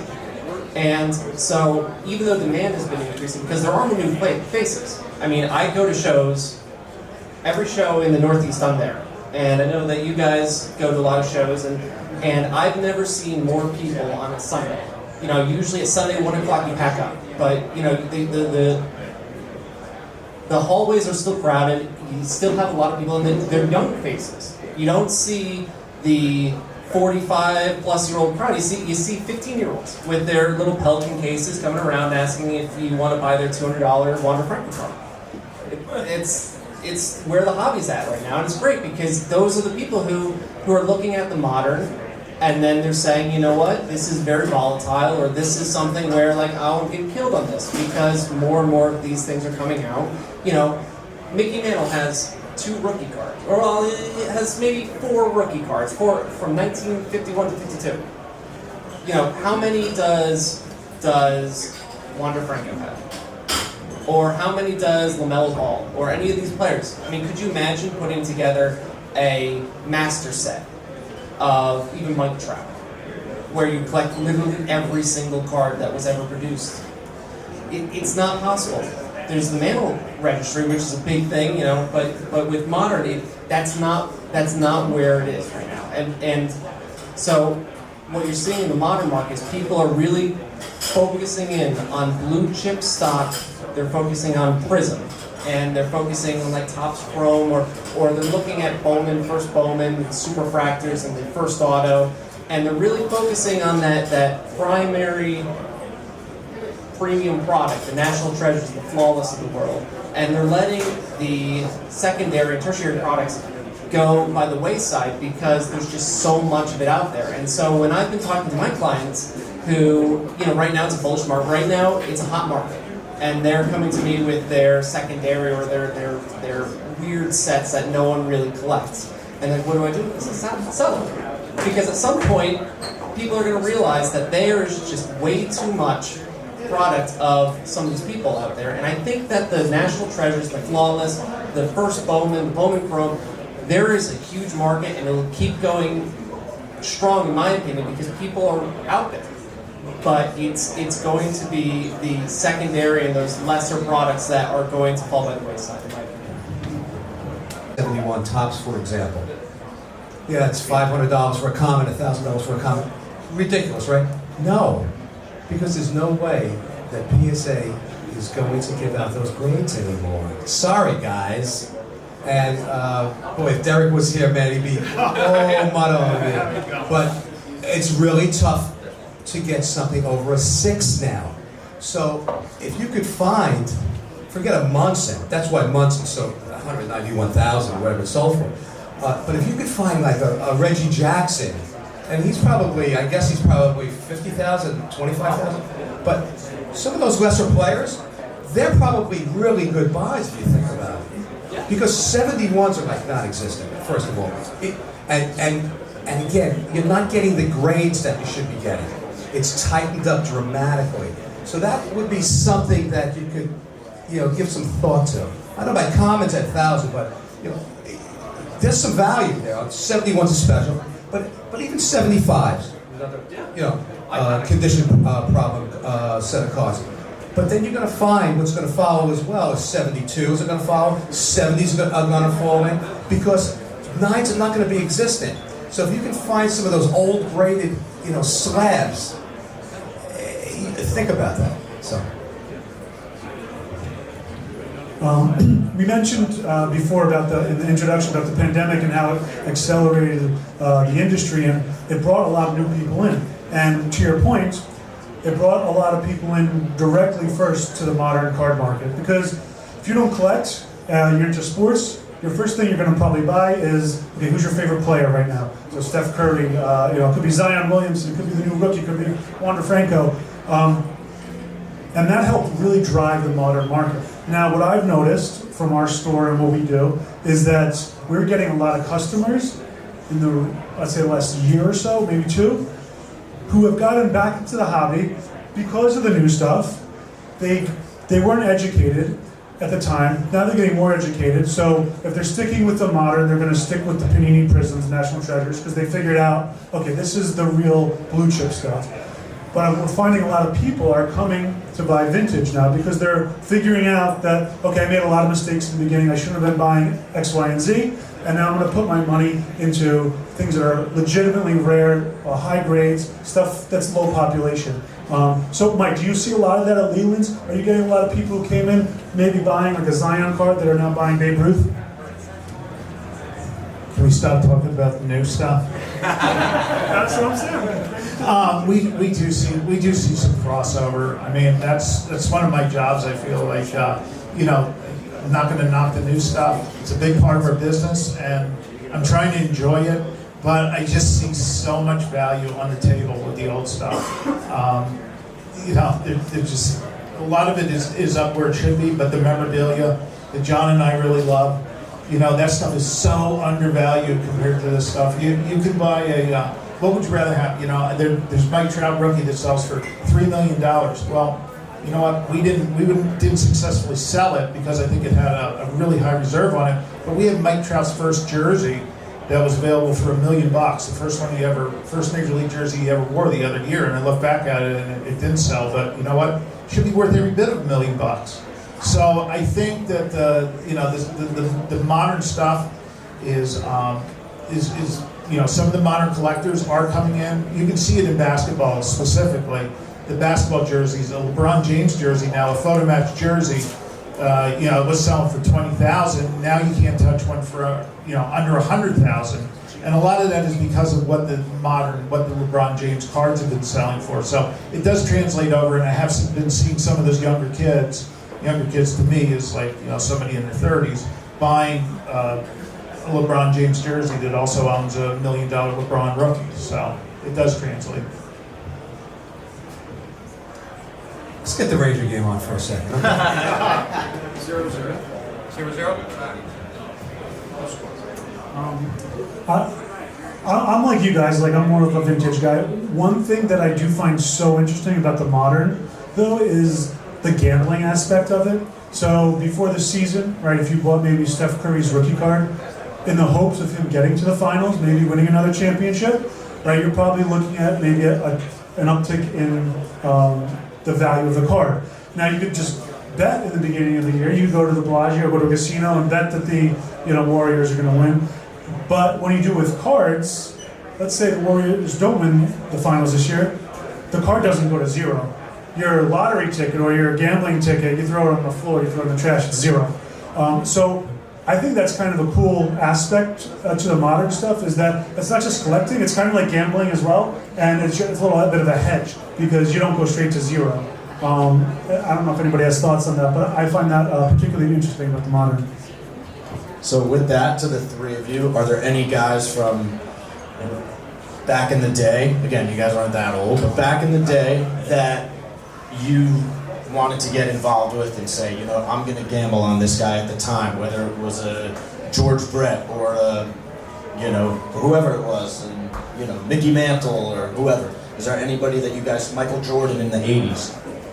Did you know in the 80s, you know what, I need to get involved right now because one day that rookie card, that game-used jersey, that ball is going to be crazy? Or did you just not think about it because you figured he's still playing, he could tear his ACL tomorrow? It's kind of how I feel about a guy like Zion or John Morant. Love them, they're great, but you never know.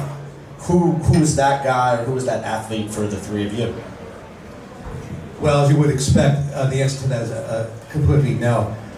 When I first started, there was a guy by the name of Greg Jeffries and Joe Charbonneau. And God, I can't think of the rest. Davis, Eric Davis, even Strawberry, you know. And you know, we're talking about people who would buy the hundreds, and they all fizzled out. So I never really embraced myself with that. I've always felt that, you know, once you finish your career and you're a reasonably good citizen, you can invest in those guys. You know, Derek Jeter would be. There would be one exception, Derek Jeter, because he was so smart, and he is so smart in how he handles his life. You know, vis-a-vis would say A-Rod, and A-Rod was a great player, right? But I never wrapped myself around that sort of thing. I gotta agree with John on the Jeter. I think Jeter stuff is, I know he's retired, but I think he's within that generation where the people that are 30-something, 40-something now saw him in person, saw him play. So it's very relevant. Jeter is on that line where, you know, not a lot of guys saw, you know, not a lot of guys out in the audience saw George Brett play, but a lot of them saw Jeter play. So I think Jeter is one that I watched his jerseys. Remember when you used to buy a Jeter jersey for $5,000? And now, you know, I was just bidding on one over the weekend in an auction, and it was for a home pinstripe. It was $30,000. And they're not that uncommon because, you know, they were sold by Steiner and Yankees were selling them. So I see the same thing with his cards. I think his cards are kind of undervalued. I mentioned that on July the 18th roughly. July 12th, somebody said. 12th, a seven-part series like there is with Jordan. What did it do to the Jordan market? Yeah, so Jeter's one of those guys, like, no one can find a fault with him. You know, he's almost like even Jordan. There were a lot of faults with Jordan off the court, but Jeter, you know, he's got such a great reputation. And like I said, I've watched his jerseys. You know, it was just a year or two ago I was buying jerseys, a couple jerseys for like 10 or 12,000. Now they're 30,000, and I think after another year they're going to be up there 50,000. So same thing with his bats. You know, the bats aren't quite as valuable, but his bats were out there, and now they're all sucked up. To find a PSA 10, you're going to pay over 10,000. John and I were buying those things for $1,500, $1,200, not that long ago. You know, five years ago. So that would be my pick there, Jeter.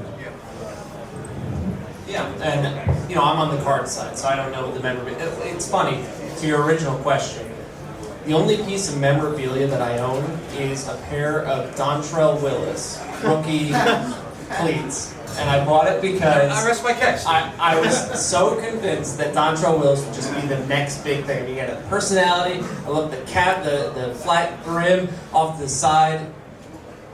Shoe it. And I still have those cleats. I love them to death.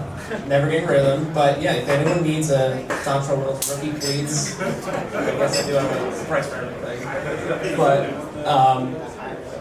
But yeah, no, Jeter is undervalued. Jeter cards, if you look at like what a second year or third year Brady card, you know, if you have a low numbered patch card for Brady, that could be of thousands, if not some of them will be tens of thousands. If it's a patch auto from say 2003, then you know it could go for significant money. If you look at Jeter, you know, there are some Jeter autographed rookie cards, pack issued autographed rookie cards that go for a fraction of what some of these other guys go for. You know, if you translate the baseball top tier modern players to football, to the Bradys of the world, to LeBron, to Jordan, I mean, if there's a Mount Rushmore of, you know, 2000s kids growing up, what they were looking at or who their favorite athletes were, it was probably Kobe, Jeter, you know, and then after that you would have Brady, and I don't know who number 4 would be, but you would Jeter belongs in that list. And so if you look at where his cards are compared to the rest of it, I completely agree with all of you that they're potentially undervalued.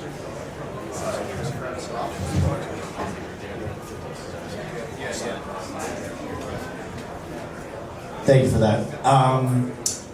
Question for, more so for JB and Mike. You know, something that Chris and I always find very interesting, especially with modern cards now, everything's about the auto. Everybody wants an autograph on that card. And there was a time when getting an autograph on a card was very taboo in this hobby.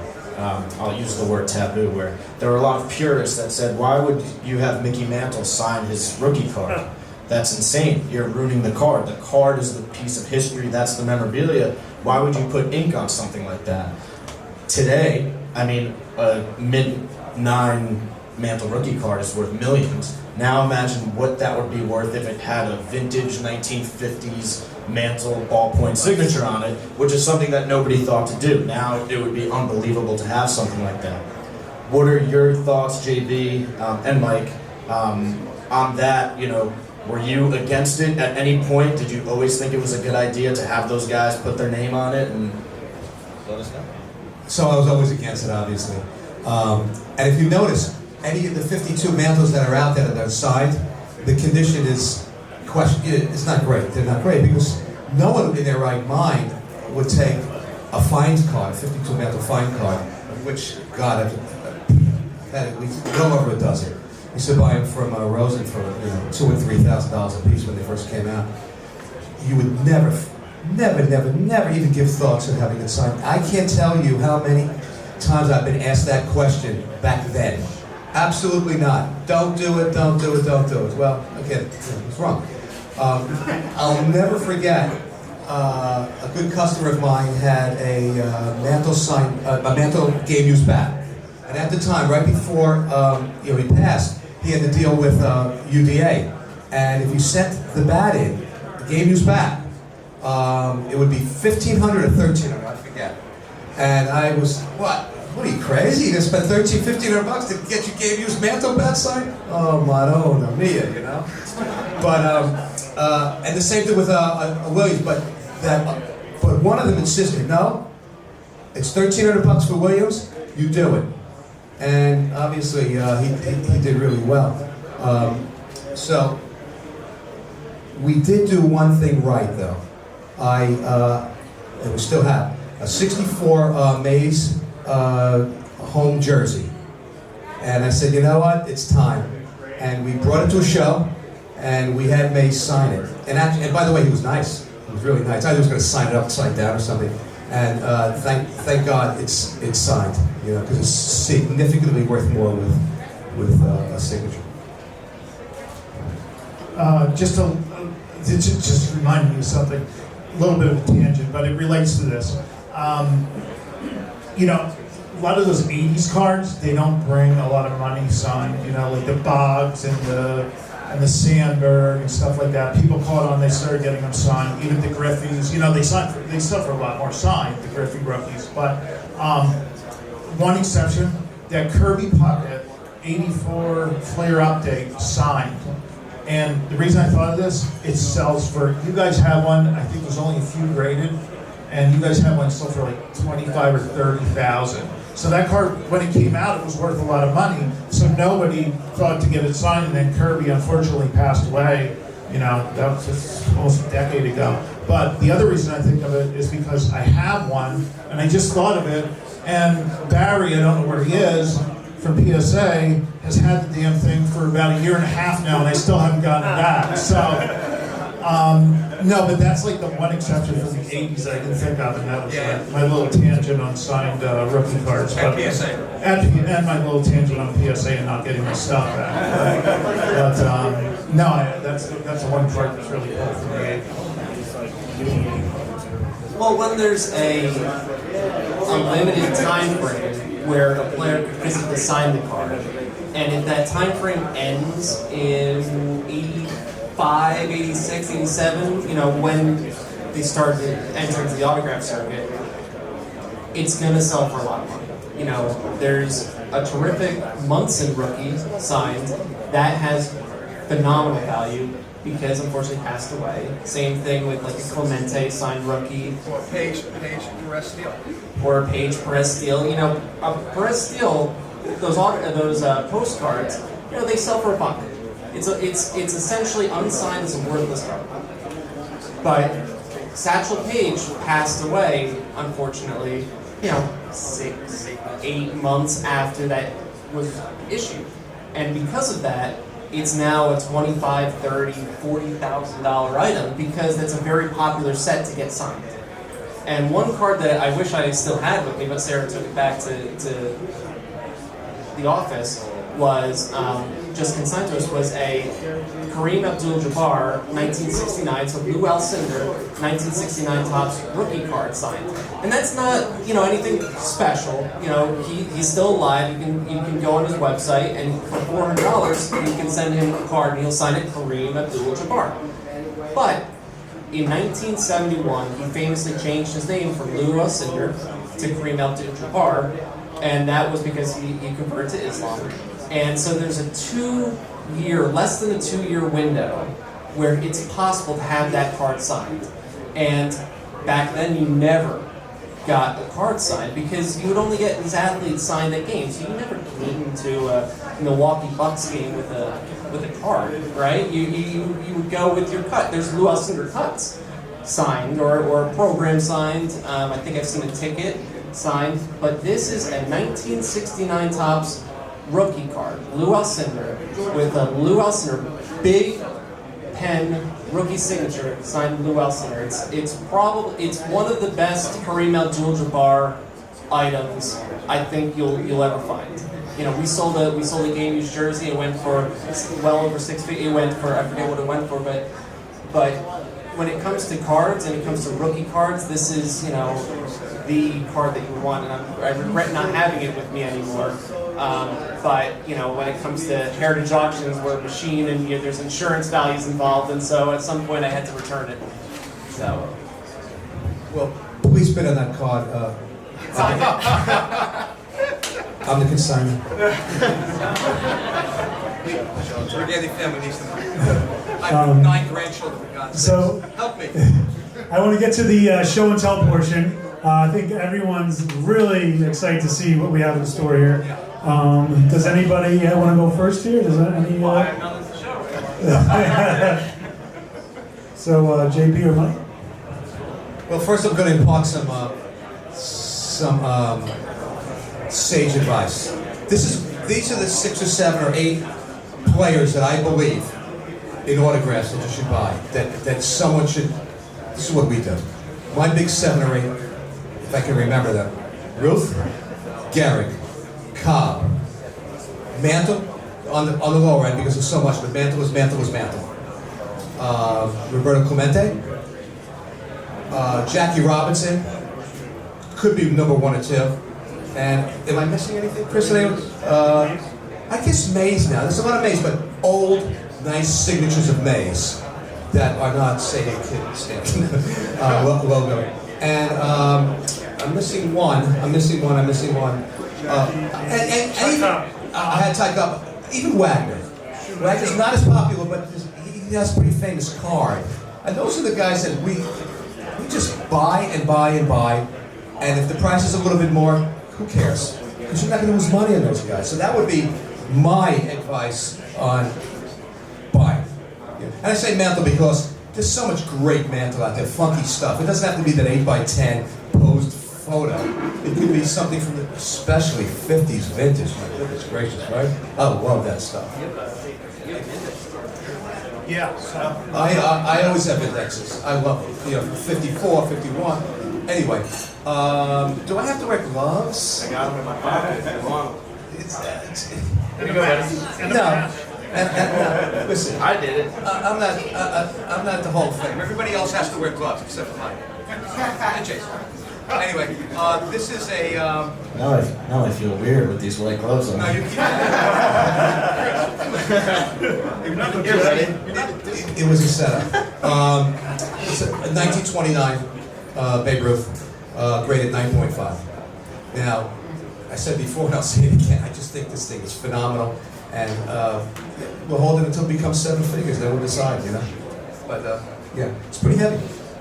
And this is on the lighter side. Those earlier ones were 4 ounces, 5 ounces. It's pretty cool. So that's Showtime. And my second one is, when we're done, there's a Ranger jersey over there that I want to show everybody soon. Apropos. Put that game on. Just pass it around. I'm going to go hit a zinger on 48th Street. Mike, you're up. So I remarked that, I'll do this real fast, thank you. So this is the first goal at Madison Square Garden by this guy who's playing tonight. And we also have the puck, and we have the helmet that goes with it. We have a stick, but not from that game. And we have a bunch of his jerseys, people. But I don't know, this is pretty cool. No one knows who he is, but we know who he is. Everybody knows Craig. Do they? Okay, good. Yeah. And by the way, you should speak about Gretzky too, because that's another pick, I think. We love Gretzky. Mike's a big Gretzky guy. I think if you're going to buy hockey, there's only a couple names that are really, you know, unless you're a fan of the team. I mean, it's all about loving the stuff. So if you grew up and you have a certain, even if it's a guy Boogaboom or someone that you grew up with that you like, you should buy his jersey.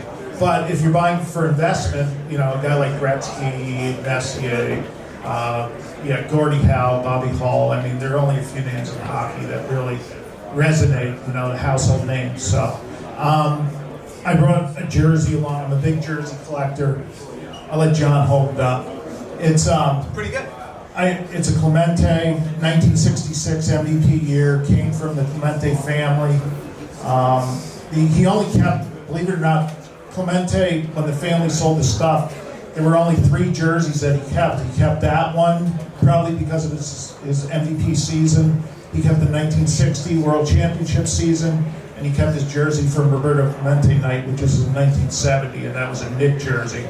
But, you know, just to give you an example, just to tell you a little bit about jerseys, I know a lot of you guys collect cards, but I'm a big jersey guy. My sermon is, you know, a Clemente rookie card in a 10 is probably, what, $100,000? It's a pop, probably 2 or 3. And a rookie card in a 9 now is $1 million, close to it. You know, you can still buy a Roberto Clemente jersey, one that he had on his back, which, you know, you can still buy one for hundreds of thousands. You know, that jersey's a little bit more because it's MVP year, but it just never made sense to me why the jersey, something they wore on their back, wasn't at least as much as, let's say, a rookie card or 71 tops. What's a 71 tops? And a 10 worth a couple hundred, maybe. If there is one. But you know, owning something, it's always, you know, I just like that bat, like holding that bat. You can literally, that's a tool of the trade. Yeah, you can that's literally, a tool of the trade. You can literally feel, you know, something the vapor touch. Well, that's something that Clemente had on his back during his MVP season, which to me, like, that's historical. And you know, I'm not saying everyone should go out and spend hundreds of thousands of dollars on a jersey, a Willie Mays or a Roberto Clemente, but it's just to illustrate that, you know, compared to cards, the memorabilia is really, you know, pretty much of a bargain in a lot of areas, yeah. And they didn't issue many jerseys. They issued 2 a year. Yeah, 2 jerseys a year. You know, two rows. And they recycled them often when it That's when they needed number changes. Trade, and if it became something where they couldn't use it anymore, they would send it down to the miners. They would peel off the numbers and change the numbers, and some of them are lost to history. So, you know, you start at a pop 2 for some of these, and you can only go down. No. Okay, good. So I told you that he's got a really good wrestling collection. All right, kids. One thing that I really enjoy, more so than the baseball or the basketball or the football, is wrestling. I think John makes fun of the wrestling. He calls it fake. We all know it's real, John. All right, you get in. Go, John Cena. All right, go get in the ring with him. See how fake it is. We'll show you. But I love wrestling because of the, you know, the fact that it's entertainment combined with sports, and I grew up with it as a kid. Went to more wrestling matches than I went to baseball games, so I do love collecting it. It's really hard to find, and if any of you guys out there know, like an Andre the Giant autograph, believe it or not, is worth almost as much as a Babe Ruth autograph. Like I have Andre the Giant autographs that I pay close to $5,000 for, and that's the same price basically as a Babe Ruth cut signature now. So Andre the Giant passed away in 92 or 93. 92, I think. 92. Babe Ruth passed away in 48. Babe Ruth is Babe Ruth, but Andre the Giant is Andre the Giant. So I brought something special, and John is going to illustrate what it is. So, yeah. So when I was, so when I was at Mike's house last time, Chris couldn't make it. He was somewhere on the road somewhere. But I brought Chris Caserta with me. Said he loves wrestling. So he was so. Anyway, long story short, Mike shows this to me. Well, I bought a little bit of stuff from Andre's daughter. There's very little Andre the Giant stuff out there, but just to illustrate how big this guy was and how cool it was. These are not John. You lost a lot of weight, but just to let you know, these are not John's. These were Andre the Giant's. And it goes with the suit, but he didn't bring the jacket. Whoa! Holy God. John, hold those up. John.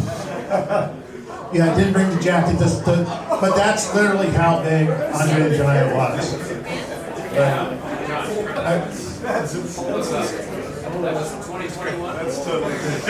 How big is the waist?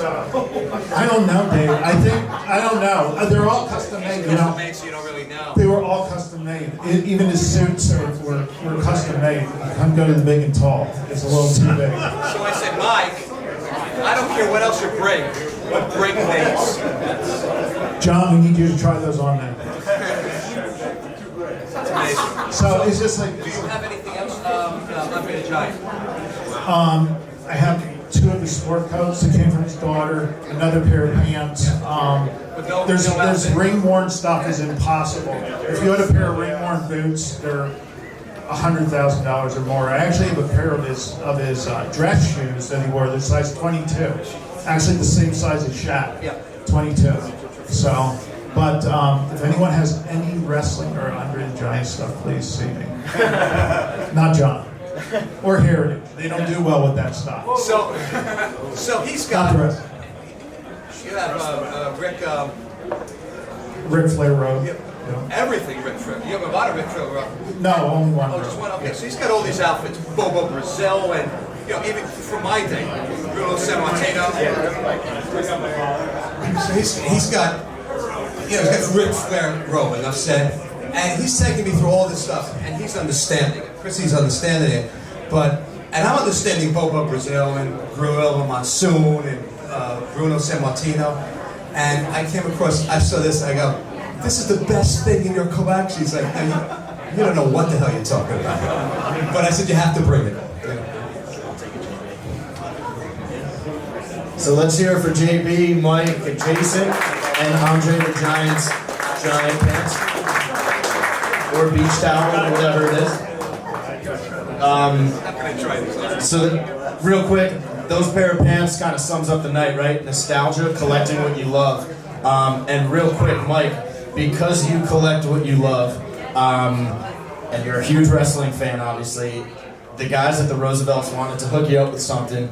I don't think the sizes match on that shirt or the pants, so you can wear the shirt and just keep the pants aside. Yeah, it's not here more. So it's an 8th wonder of the world and Andre the Giant. There you go. JB and Jason, sorry, but we don't have a gift for you. You can grab a drink at the bar though. Yeah. All right, guys, one more round of applause for the panel, guys. Okay. So we have one more segment left. We're gonna do a giveaway right now, then we're gonna get to our final segment. I just saw Darren Ravel walk in the building, so he will be up here. And Alex is here as well. Elvis! So we're gonna have both of you up here in a minute, but we're gonna do one giveaway real quick. And all those boxes of basketball. So we have a few items we want to give away to you guys. Just as a thank you for coming here, we bought some 2022 basketball card boxes. We're going to give everybody a pack to open right now, live in front of us. Hopefully you guys pull $1 million card and then split it with everybody here. That would be nice. But we also have another Show Your Slabs little gift that we're going to give out here. So let's have, where's Mike or Jason? They were just up here. One of you guys want to pull the raffle? Where's Hef? He's gone already? You have to explain the ball. Okay, you do that right now. Where's the ball? The ball? So the ball we're using. The ball we're the ball we're using is not any bowl. In fact, I have one myself. This is the players in 1959. There was a special game for Roy Campanella at the Los Angeles Coliseum, and almost 100,000 people came to tribute. Thank you very much back there. In tribute to Roberto Clemente. A very famous moment in sports. Probably Ravel's got the ticket, probably. You know. Yeah. Can't be nice. Can't be nice. Anyway, so the players it was the Yankees against the Dodgers exhibition game, and they give each player a bowl from there, and this is one of the bowls. So it's not your ordinary bowl that we picked from. It's a bowl that's worth at least $1,000. Who's picking, and what are we doing?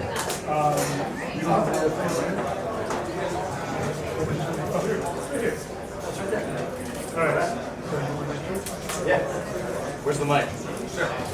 So guys, Slab Shield is 99.8% protective of all UV. You can put it on your PSA slabs to protect your cards. We're going to give away a pack right now. CB, pull a name for somebody, for all you card collectors out there. What? Oh man. Oh, there you go. Mark Mader again. There you go, Mark. Here you go, He doesn't buddy. need anything. Congratulations. Oh, that's awesome. Enjoy. Yeah, definitely. And Show me around.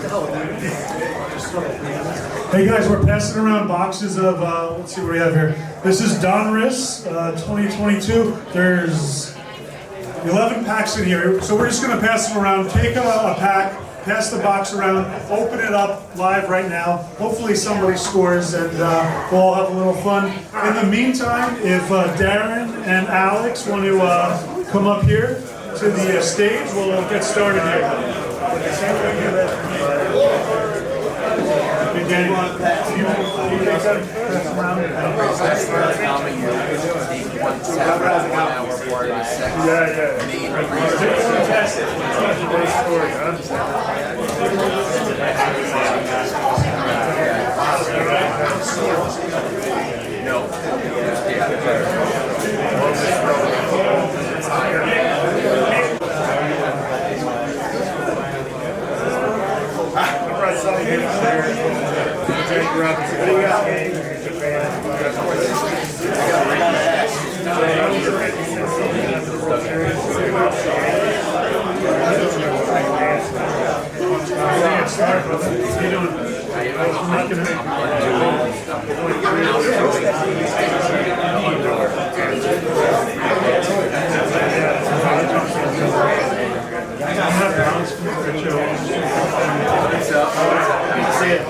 Thanks for coming. What do you want to do?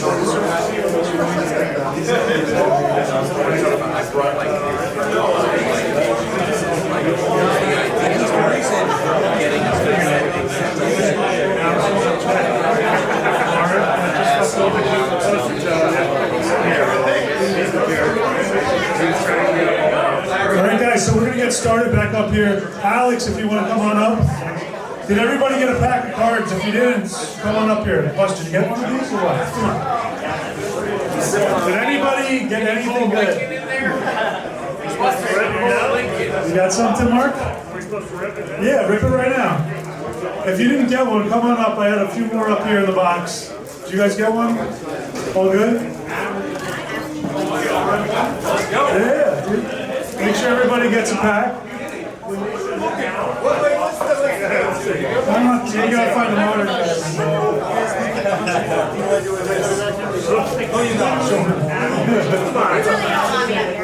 Yes, you do. Thank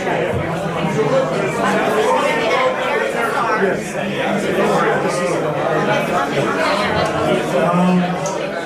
right, guys, if you're by the bar, come on back over here. We're going to start up. This is the last and final segment for the night. I will let you guys start networking, talking, hanging out. We'll put on the Ranger game, which I don't know what's going on with that. I know the Yankees are playing. But guys, come on over. We're about to start here.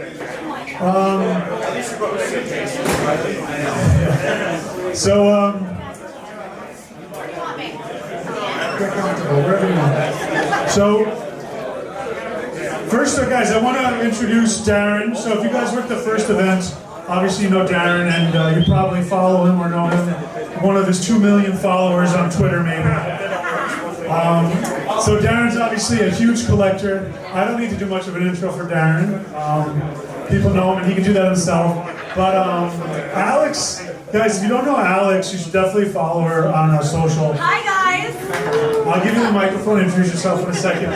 But Alex has been just a great person to follow as a collector in the industry because she brings something, obviously, that's brand new to the industry. And I think that's really special. And I'd love for you to just talk a little about what you do, your history, your background, and collectibles, of course.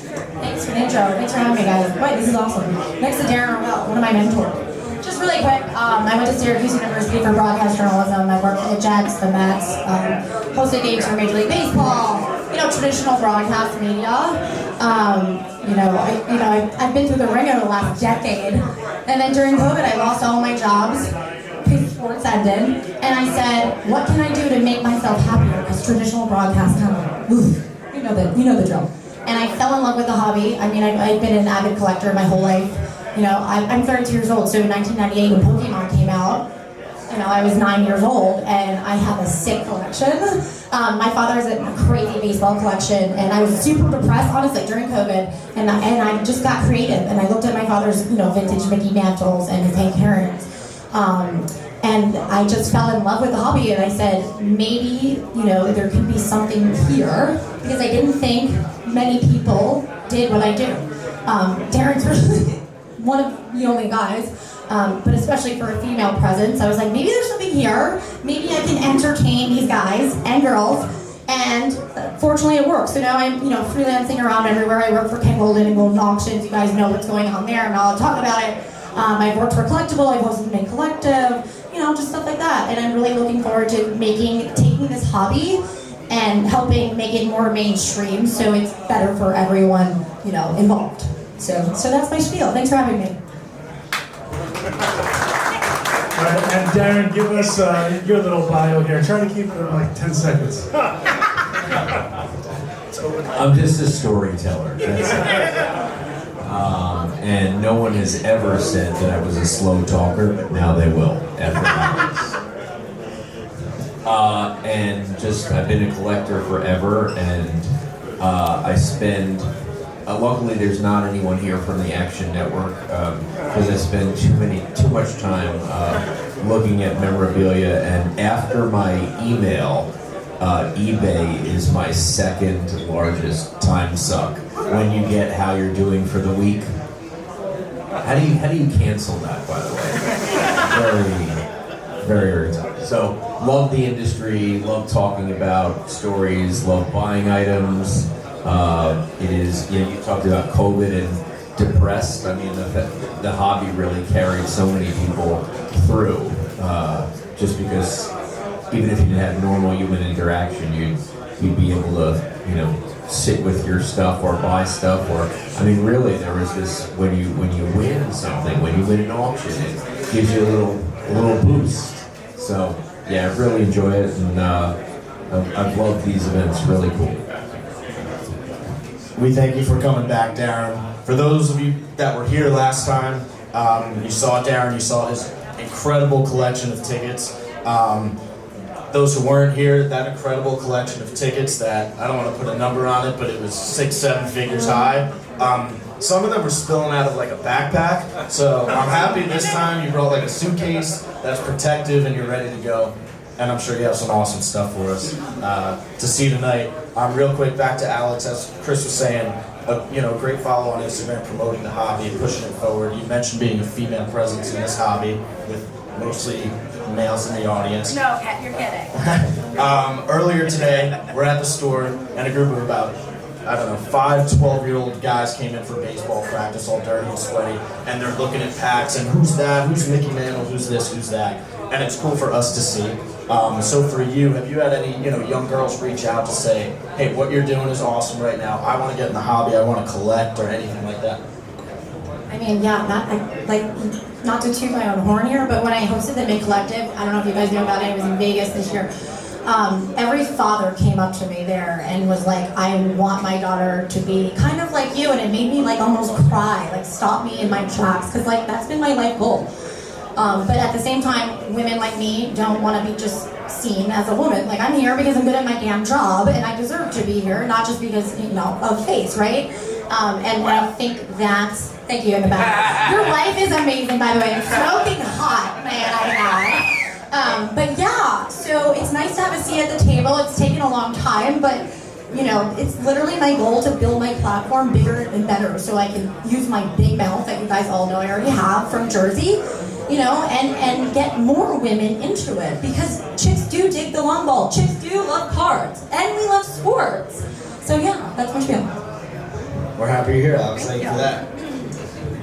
So one of the themes Darren and I were talking about, what's something new we could talk about, what's something exciting, and obviously Darren, storyteller.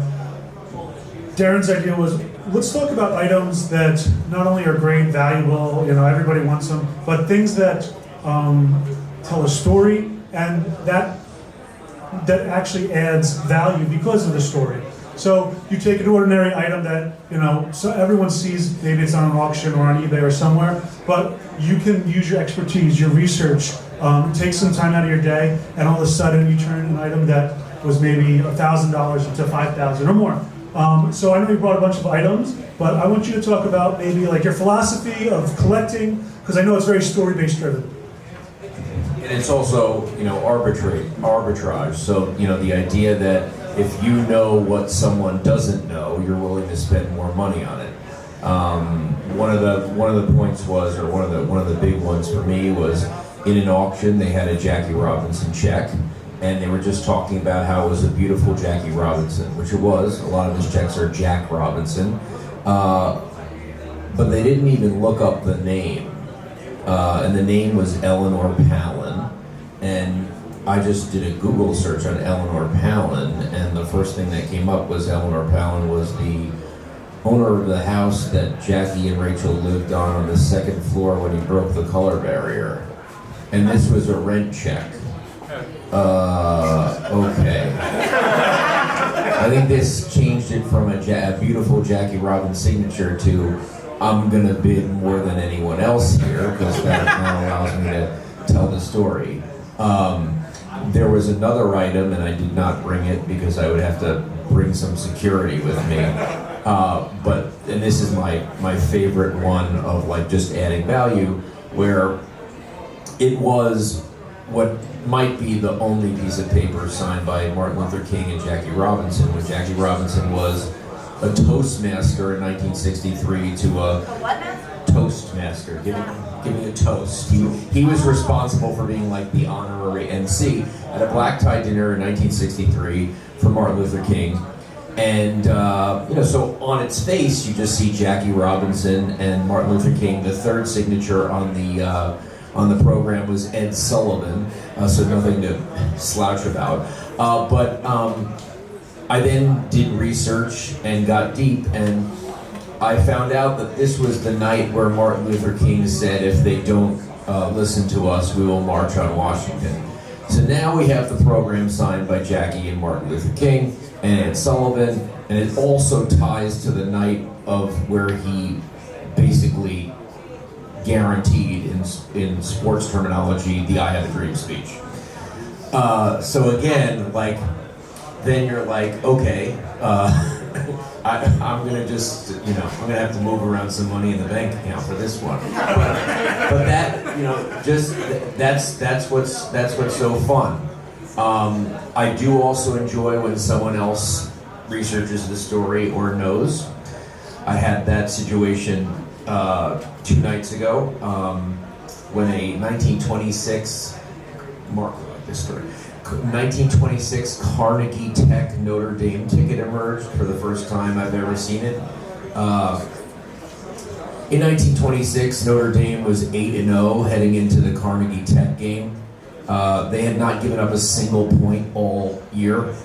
And New Brockney was like, yeah, I might be the head coach, but I'm not going to that game. I'm just going to sit home. You assistants, you go coach the game. And Carnegie Tech beat them 19-0. And they gave up 32 points all year, 19 to Carnegie Tech. They would have won the national championship. And it is probably the greatest upset in college football history, but of course it was 1926. It was this little, I'd call it a nub, not a stub. But it was good enough, and I knew that someone was competing against me, and they knew it, because heading into the last night it was $500. By the way, you should also try to figure out if the person who's selling it knows. So this person didn't, because he had like Carnegie Tech tickets, a lot of them, and he was not in Pennsylvania. He was in like Los Angeles, right? So then you're thinking to yourself, this guy just got an estate sale. He's going to list it wrong. He doesn't understand it. It certainly wasn't listed as a great upset. So that's just part of the fun, and then getting it and then telling the story. So I want to get to some items you brought in real quick, and I've got an item here that I think has a great story with it too. But before we get to the show and tell, I do want to talk about some hobby news that came out, and I'm kind of get your guys' perspectives, both of you. So there's this triple logo man, and I'm not a modern card guy, but I want to know, first of all, I'm not the only guy here that's not a modern card guy. So just take it down from the top. What is it? Why is it valuable? Explain everything. Size matters. No comment. Don't try to be canceled already. So interesting. So I was at not to sound like a jerk here, but I was at a VIP Golden Auctions dinner the other night, and I actually held a triple logo man, and I was like, it's crazy, right, Darren? Like what is this gonna go for? Like, it really is the most sought after card in modern day history, right? Am I wrong here? I mean, they're hyping it up a ton. Yeah, they are. I mean, Drake didn't like her, right? So like, it makes you think, like, if Drake wasn't involved, would it not be as hyped? I don't know. It depends. I feel like you either love LeBron. Can you explain what the card is? So the card is the NBA, Jerry West logo patch for a random jersey that they don't tell you when he was with the Cavs, a random jersey that they don't tell you where it came from, other than it was game used for the Miami Heat, and then when he played with the Lakers. So it's the three logos together. I don't know, this is one of these things where I'm like, okay, I could buy 3 LeBron game used jerseys from games photo matched for $200,000. And because game used is too big to bring around with me, and a card is handheld, it's coming at 1,500, 2,500 times. I mean, it just makes no sense to me. It's not very aesthetically. Right, it's not, it looks like the logos are jammed in. So, But I think as what was talked about in this last panel, the game used is coming around. It's starting to make a little bit more sense. But there just can't be that much positive from the fact that you can hold it with your hand. And I think, but they're saying it could beat the Honus, which I don't think it. My prediction is, even though it got up to 1.1 million fast, I think it'll do probably 2.9 million is my number. Yeah, but really? I mean, I think it's gonna do more than that. The guy from the Mavericks. You work for Golden. But the guy from the Mavericks, what's his name? Has he won anything in his entire life? Luka Doncic's card is going for what? $4 million? I think there's a lot. I think there's a lot of additional publicity you get when you're winning. So you're buying the additional publicity. So it's not necessarily like all about the card itself. And I think the Doncic and $4.5 million. Nick wanted to tell the person who wanted to tell the world. This is mine. There's a lot cheaper ways to do it. I'll give you an example. So I do canvas a lot of auctions, and I did see that Hugh Hefner's Viagra pill bottle was in there. And the auction house said that it was $1,000 estimate, and I'm like, $1,000? Like, this is, okay, it might be gross, creepy, whatever, but it is like it's like the greatest piece of all time. What's the year? It's 2004, so he definitely needed it. Century City Medical Plaza Pharmacy, Dr. Saganor, Mark L. Saganor, Hefner, U.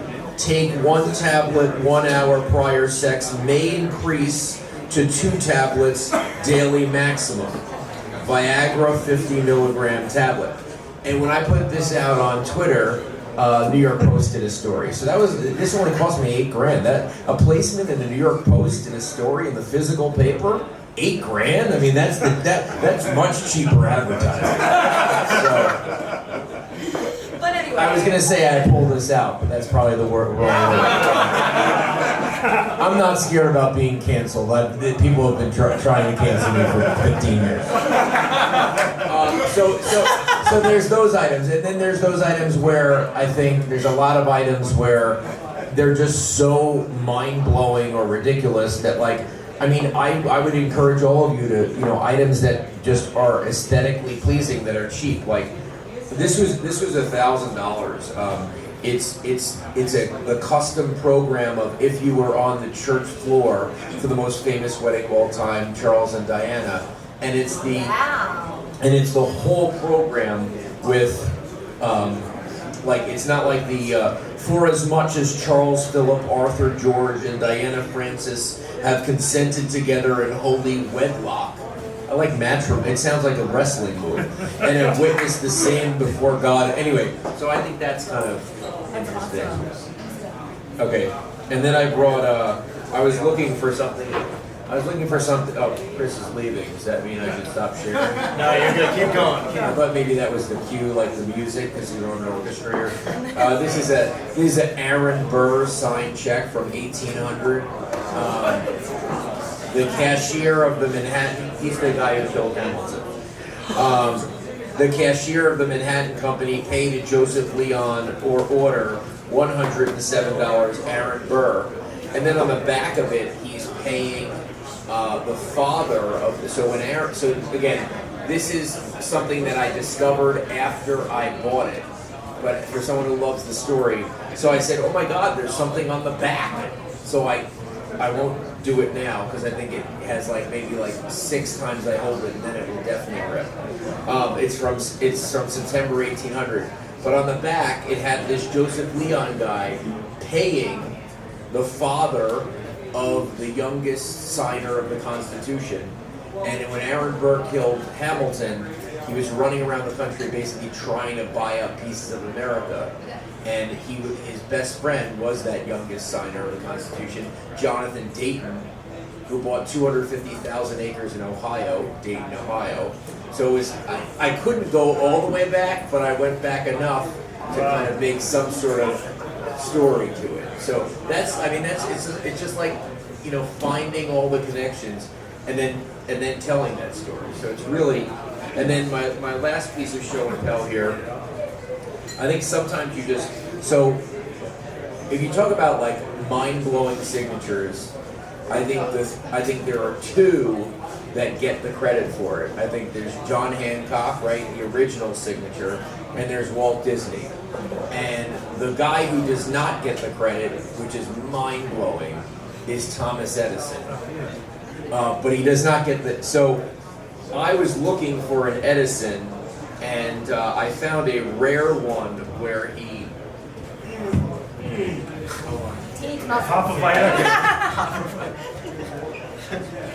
I found a rare one. So this is Thomas Edison applying for a patent in 1927 for his name to be on batteries in England. Wow. And what do you say? What do you think? What? Where do you get that? So we have, he's one of our favorite signatures. You have the umbrella style that goes over at the end, and it's gorgeous, and we always say that, and we thought it was amazing at the time. We could tell all of our clients who ask about Edison and want to collect him that he patented that signature and would just stamp it on every single one of his products. Okay, so you've seen a bunch of these. I'm gonna say this is the nicest one you've ever seen. Okay, you've seen a bunch of these. I right? believe you. Okay, so we have there's the stamps on it where it has the shillings. I'll show it out to you after. But it's really it's an original patent filing, and then at the end. The Alva. Yeah. So okay, you want to show it? Yeah, I got you. I'll see you guys later. Thanks. So, yeah, that's insane. That is definitely the nicest Edison signature I've ever seen. Oh wow! So I know you guys are far, but He has that, he has that Thomas Alva. I mean, but that loop is amazing, and then it has the middle name, which is rare. And you have Charles Edison, his brother, who accomplished less but worked with him. So that's just some of the cool things. So our stories aren't going to sound as cool as yours, Darren. They never do. I don't need it. No, it's amazing stuff. But we had a few pieces just, about tying it back to history and having an awesome story. We recently sold a root single to a good client of ours, and we have it over there. I'm sorry, single sign baseball. And it was dated in an unknown hand, and it said, I believe, March 14th, 1948, St. Petersburg. So obviously, late in life. And we're like, all right, so it was probably, that inscription is probably in the hand of the fan that got the ball. That's awesome. Like, you may do the same thing. Sure enough, one of our first panelists, Ben Weingarten, the other day I'm going through his Instagram, and I see this iconic photo of Ted Williams during spring training, looking through the fence, talking to Babe Ruth, who's in the crowd during spring training, and you're talking about the two greatest hitters of all time. Imagine that conversation, and it was the same exact date. It was March 14th, 1948. Yeah. St. Petersburg matches up, spring training, and so, when we saw that, we freaked, because that's what makes our job fun. It's the history, it's the research, it's so cool. And then we have another Ruth piece over here that Chris Burgandy will give you a little heads up about. That's not the hand of Ted. No. So, yeah, I love, again, putting history behind the pieces itself, and this lends itself more to memorabilia than cards, and this is why I kind of like this. I specialize in this type of stuff, because holding a baseball card versus holding something like this, it's a total different feeling, at least for myself. So let's go to this autograph album. Put that, throw that out there. Let me put this away real quick. Give me the Ruth bat, and we'll just hit dingers on the, we'll hit dingers on 48th Street. So guys, this right here is an old autographed album book. Very vintage, as you can tell.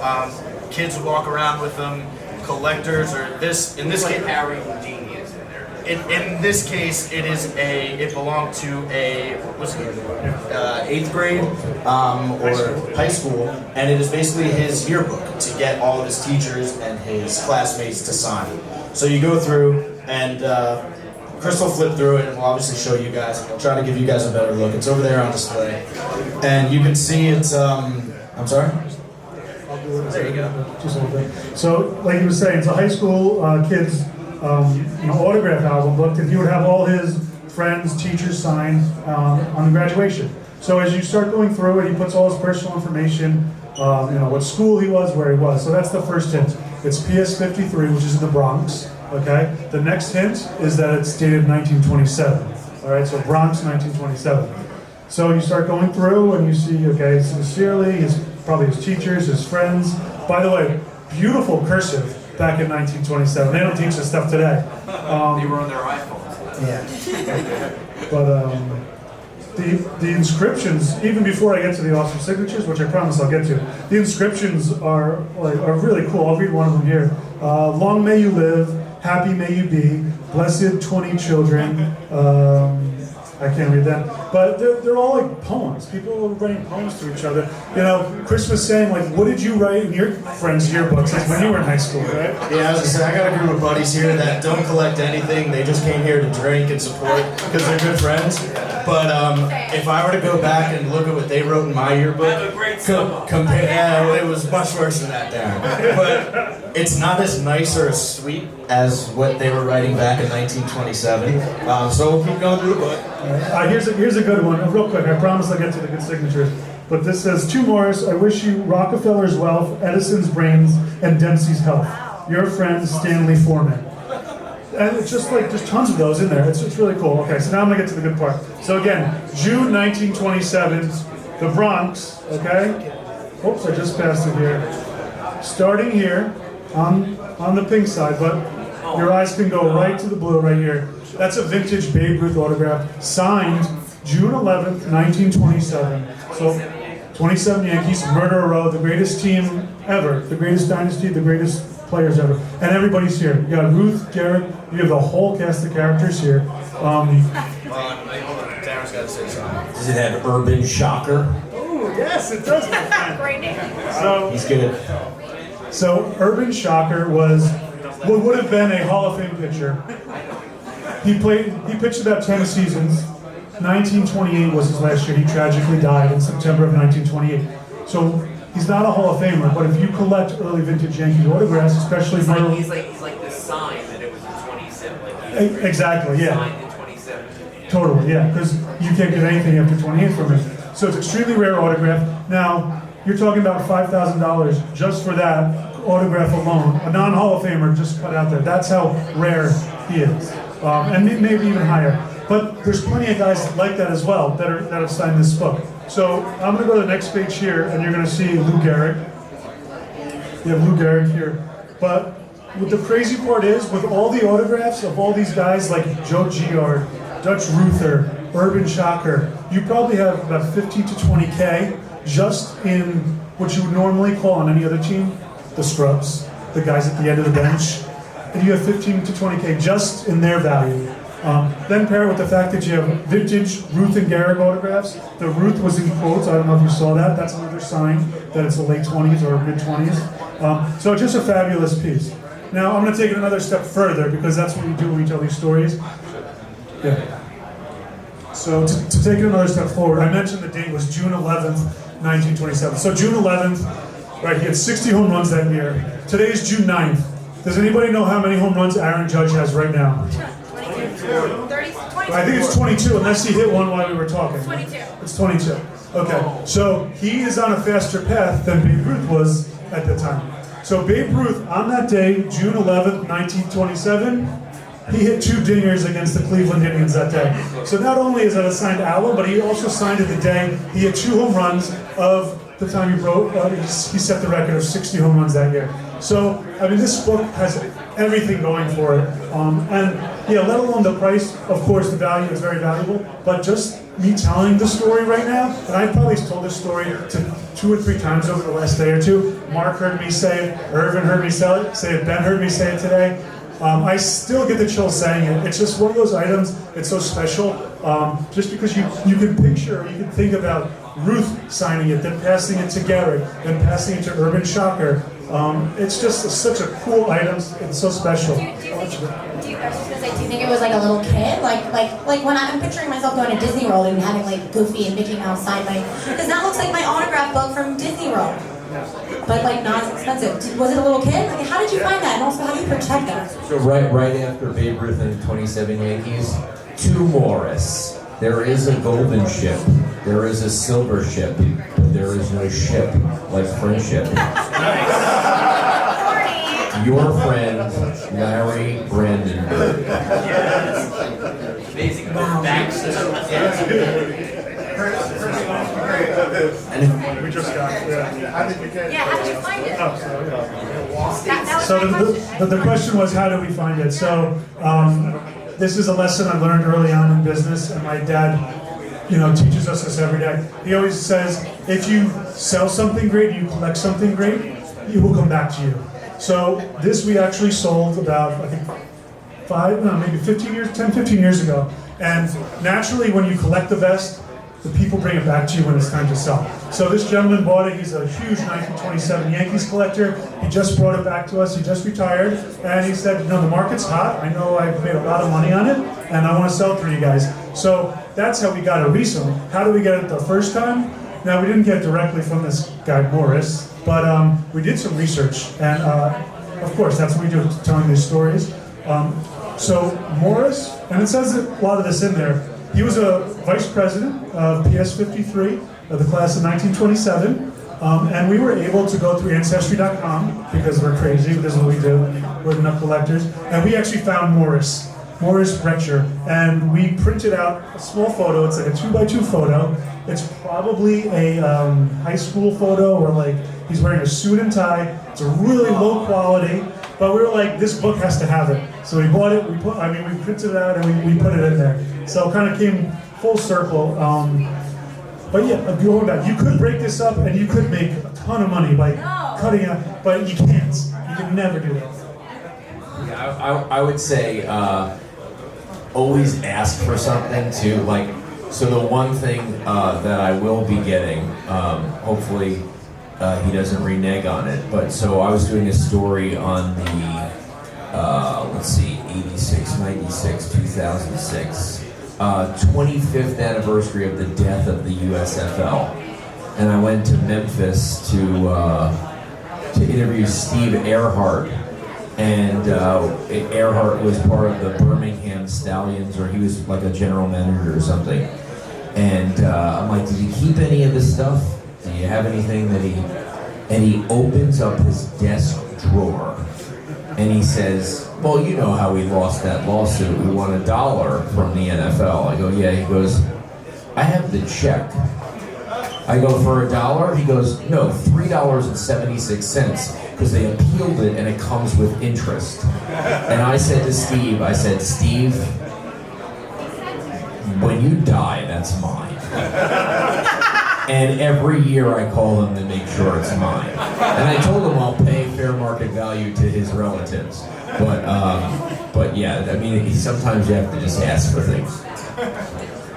I was going to say really quickly, I know we talked about a little man. I'm a huge, the reason why I got into this was to bridge the gap between traditional broadcast and the hobby, and I'm a huge game use memorabilia girl, because I get to tell the story, you can talk a lot, and you get to tell the stories behind the item, right? Like, cards are one thing, it's a card, it came out of a machine, but Jackie Robinson wore this jersey, blood, sweat, and tears, that is cool. And I just want to know from you guys, I'm interviewing a little bit, what is your coolest piece that you have right now, in that category? Jersey, helmet, gloves? Well, that's very easy. It's the album right now.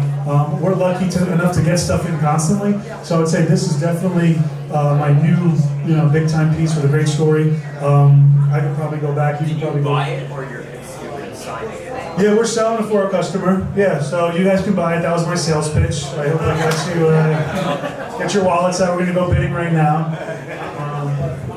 But yeah, we do. I mean, we got a lot of stuff like this. This is currently my favorite, but yes. It's the Darren Ravel hour. Mike's right. I love the indicators like Urban Shocker, that it was signed at the time. I think signed at the time is really, really important. So there are 3 1997 Tiger Woods signed badges, and I know I have the one that was signed between 97 and 99 because Tiger's signature changed maybe 5 or 7 times. Yeah. One of the other pieces of arbitrage that I did that I actually put on my Instagram story today, because today's the 49th anniversary of Secretary of Wing the Belmont, was in an auction. They had a signed program by Ron Turcotte, the jockey, and Peggy Tweedy, the owner of Secretariat. Now, I don't know if anyone else noted that. I wanted to pay more for that because Penny Tweedy was Penny Chenery, but she was Penny Tweedy until February 1974 when she got divorced. So that means that it was and when you get divorced, you're not signing your old name ever. So that pretty much means it was between, if it wasn't at the race, it was between June 73 and February 74. And so I love the guys who either it was their last year on the team or usually like they died, like like the Urban Shocker situation where it gives you the indication of when it was signed, and it wasn't just it wasn't what it was before, like it is now, where the 27 Yankees get together for Brendan Steiner, but it's you know what I'm saying. Real quick, Alex, back to what you were asking, an incredible piece with a cool story. Real quick before we wrap up here, speaking of game used, although it was worn by a coach, so it was game worn, I'll say, we had a Vince Lombardi game worn sweater, Green Bay Packers. Packers right across his chest, green sweater, it was awesome. With the number 1 stitched into the side, 1 for the head coach of the team. So we're not able to photo match it yet, but it came with a letter of provenance. And after Lombardi's time with the Packers, he spent a little bit of time with the Washington Redskins. So the Washington Redskins owner invited the newly retired Green Bay Packers head coach to come watch the playoffs with him and his son at his house. And Lombardi, now an employee of the Redskins, wore his Green Bay Packers sweater to watch the playoffs. And the Redskins owner said, "What are you doing? You can't wear this in my house. We're watching a game with my son." Anyway, they had a great day. They joked around about it, and about 2 weeks later, package shows up at the Redskins owner's front door, and in it is the jersey and basically a letter that says, "You told me I can't wear this anymore. Please give this to your son." So there was a lot of Vince Lombardi checks because he signed the checks after 59. No, but I got one. So I was looking for names on there. I was going through names, and there was one where it was Vince Lombardi, and the name that he was paying was Nick Bollettieri. And I'm like, Vince Lombardi, the greatest football coach of all time, paying Nick Bollettieri, the greatest tennis coach of all time. What could this be? Now Nick's still alive. So I called Nick. And this was before I won it, right? Like, again, this is like more of the work. And I said, "Nick," I'm like, "what is this? Vince Lombardi?" And he remembered it in 2 seconds. He's like, "What year is that?" I'm like, 1964. He goes, "Yeah, I was coaching tennis in Puerto Rico for the Rockefellers." And Vince Lombardi came, and I'm like, "But if you're coaching tennis for the Rockefellers, that's not covered. Vince Lombardi has to pay for a tennis lesson, $16.75. But yeah, so it's cool. So it's endorsed by Nick Bollettieri and signed by Vince Lombardi. That's awesome. And that's why we're here, right? Nostalgia, collecting what we like, history, stories like that. That's why we're all here. That and the Rangers. What's the Rangers? 1-0. 1-0? 1-0. Rangers, sorry. All right, guys. We're gonna wrap up, but we have the floor here till 10 o'clock, so you guys can hang out, drink, eat, whatever you want to do. We do have the Steph Curry jersey. We're gonna do the giveaway right now. So tell everybody over there to come this way. Let's throw it away. Yeah. If you guys have any questions for Darren or Alex, real quick, while we're doing this, does anybody want to come on up and open mic or do a stand-up set? Anybody want to talk about your feelings? This is a support group. We can. I can tell a joke. Both my grandfathers are buried in the same cemetery as Joe Hardy or Vince. I said Joe. Vince. So that's cool. I think it was a joke. No, that's serious. Oh my God! What jersey is that? So we have a Steph Curry signed jersey in the giveaway. We will let you guys do the honors. Mix them up good. All right, guys. So right here, Cece's got a Warriors, Steph Curry Warriors signed jersey. It's authenticated. It's not one of the knockoffs you find on eBay. This is a Nike jersey. It's got the tags. It's official. It's real. It's not one of the signed numbers that they iron on the jerseys either. This is all legit. So we're going to do the giveaway for this right now. Did you pull it already? I did. All right. It says Darren. No, I'm not allowed to enter.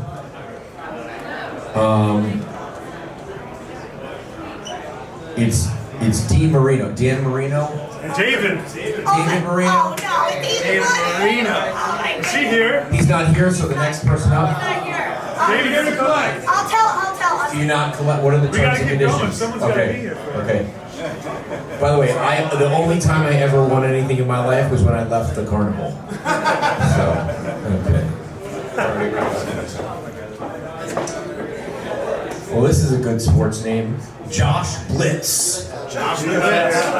That's yeah. He left. All right, I'm pulling now. We're gonna keep You guys, boys are still alive. Don't worry. Madar? Madonna. Mark? No way! Yes! The best dressed man in Times Square. Boom. He won six things tonight. Get out of here! This is his sixth win tonight. Hey, right. Congrats, buddy. Somebody snap a picture of that. Yeah, see me on the That was pretty Oh my God! He paid for his trip here already. I can't believe you won again. It's so ridiculous. 1, 2, 3. Thanks, sir. I took a bunch. I'll say, you say something, I'll say something. All right, guys. We are complete with the stage and everything. So, guys, please. I hope you had a great time tonight. Thank you to all the panelists, the guests. You guys did a great job. I hope you guys enjoyed yourself. Thanks for coming. We'll hang out and network. We'll have a good time now, and we'll put on the Ranger game. Yeah, let's go Rex. Thanks, guys. Enjoy.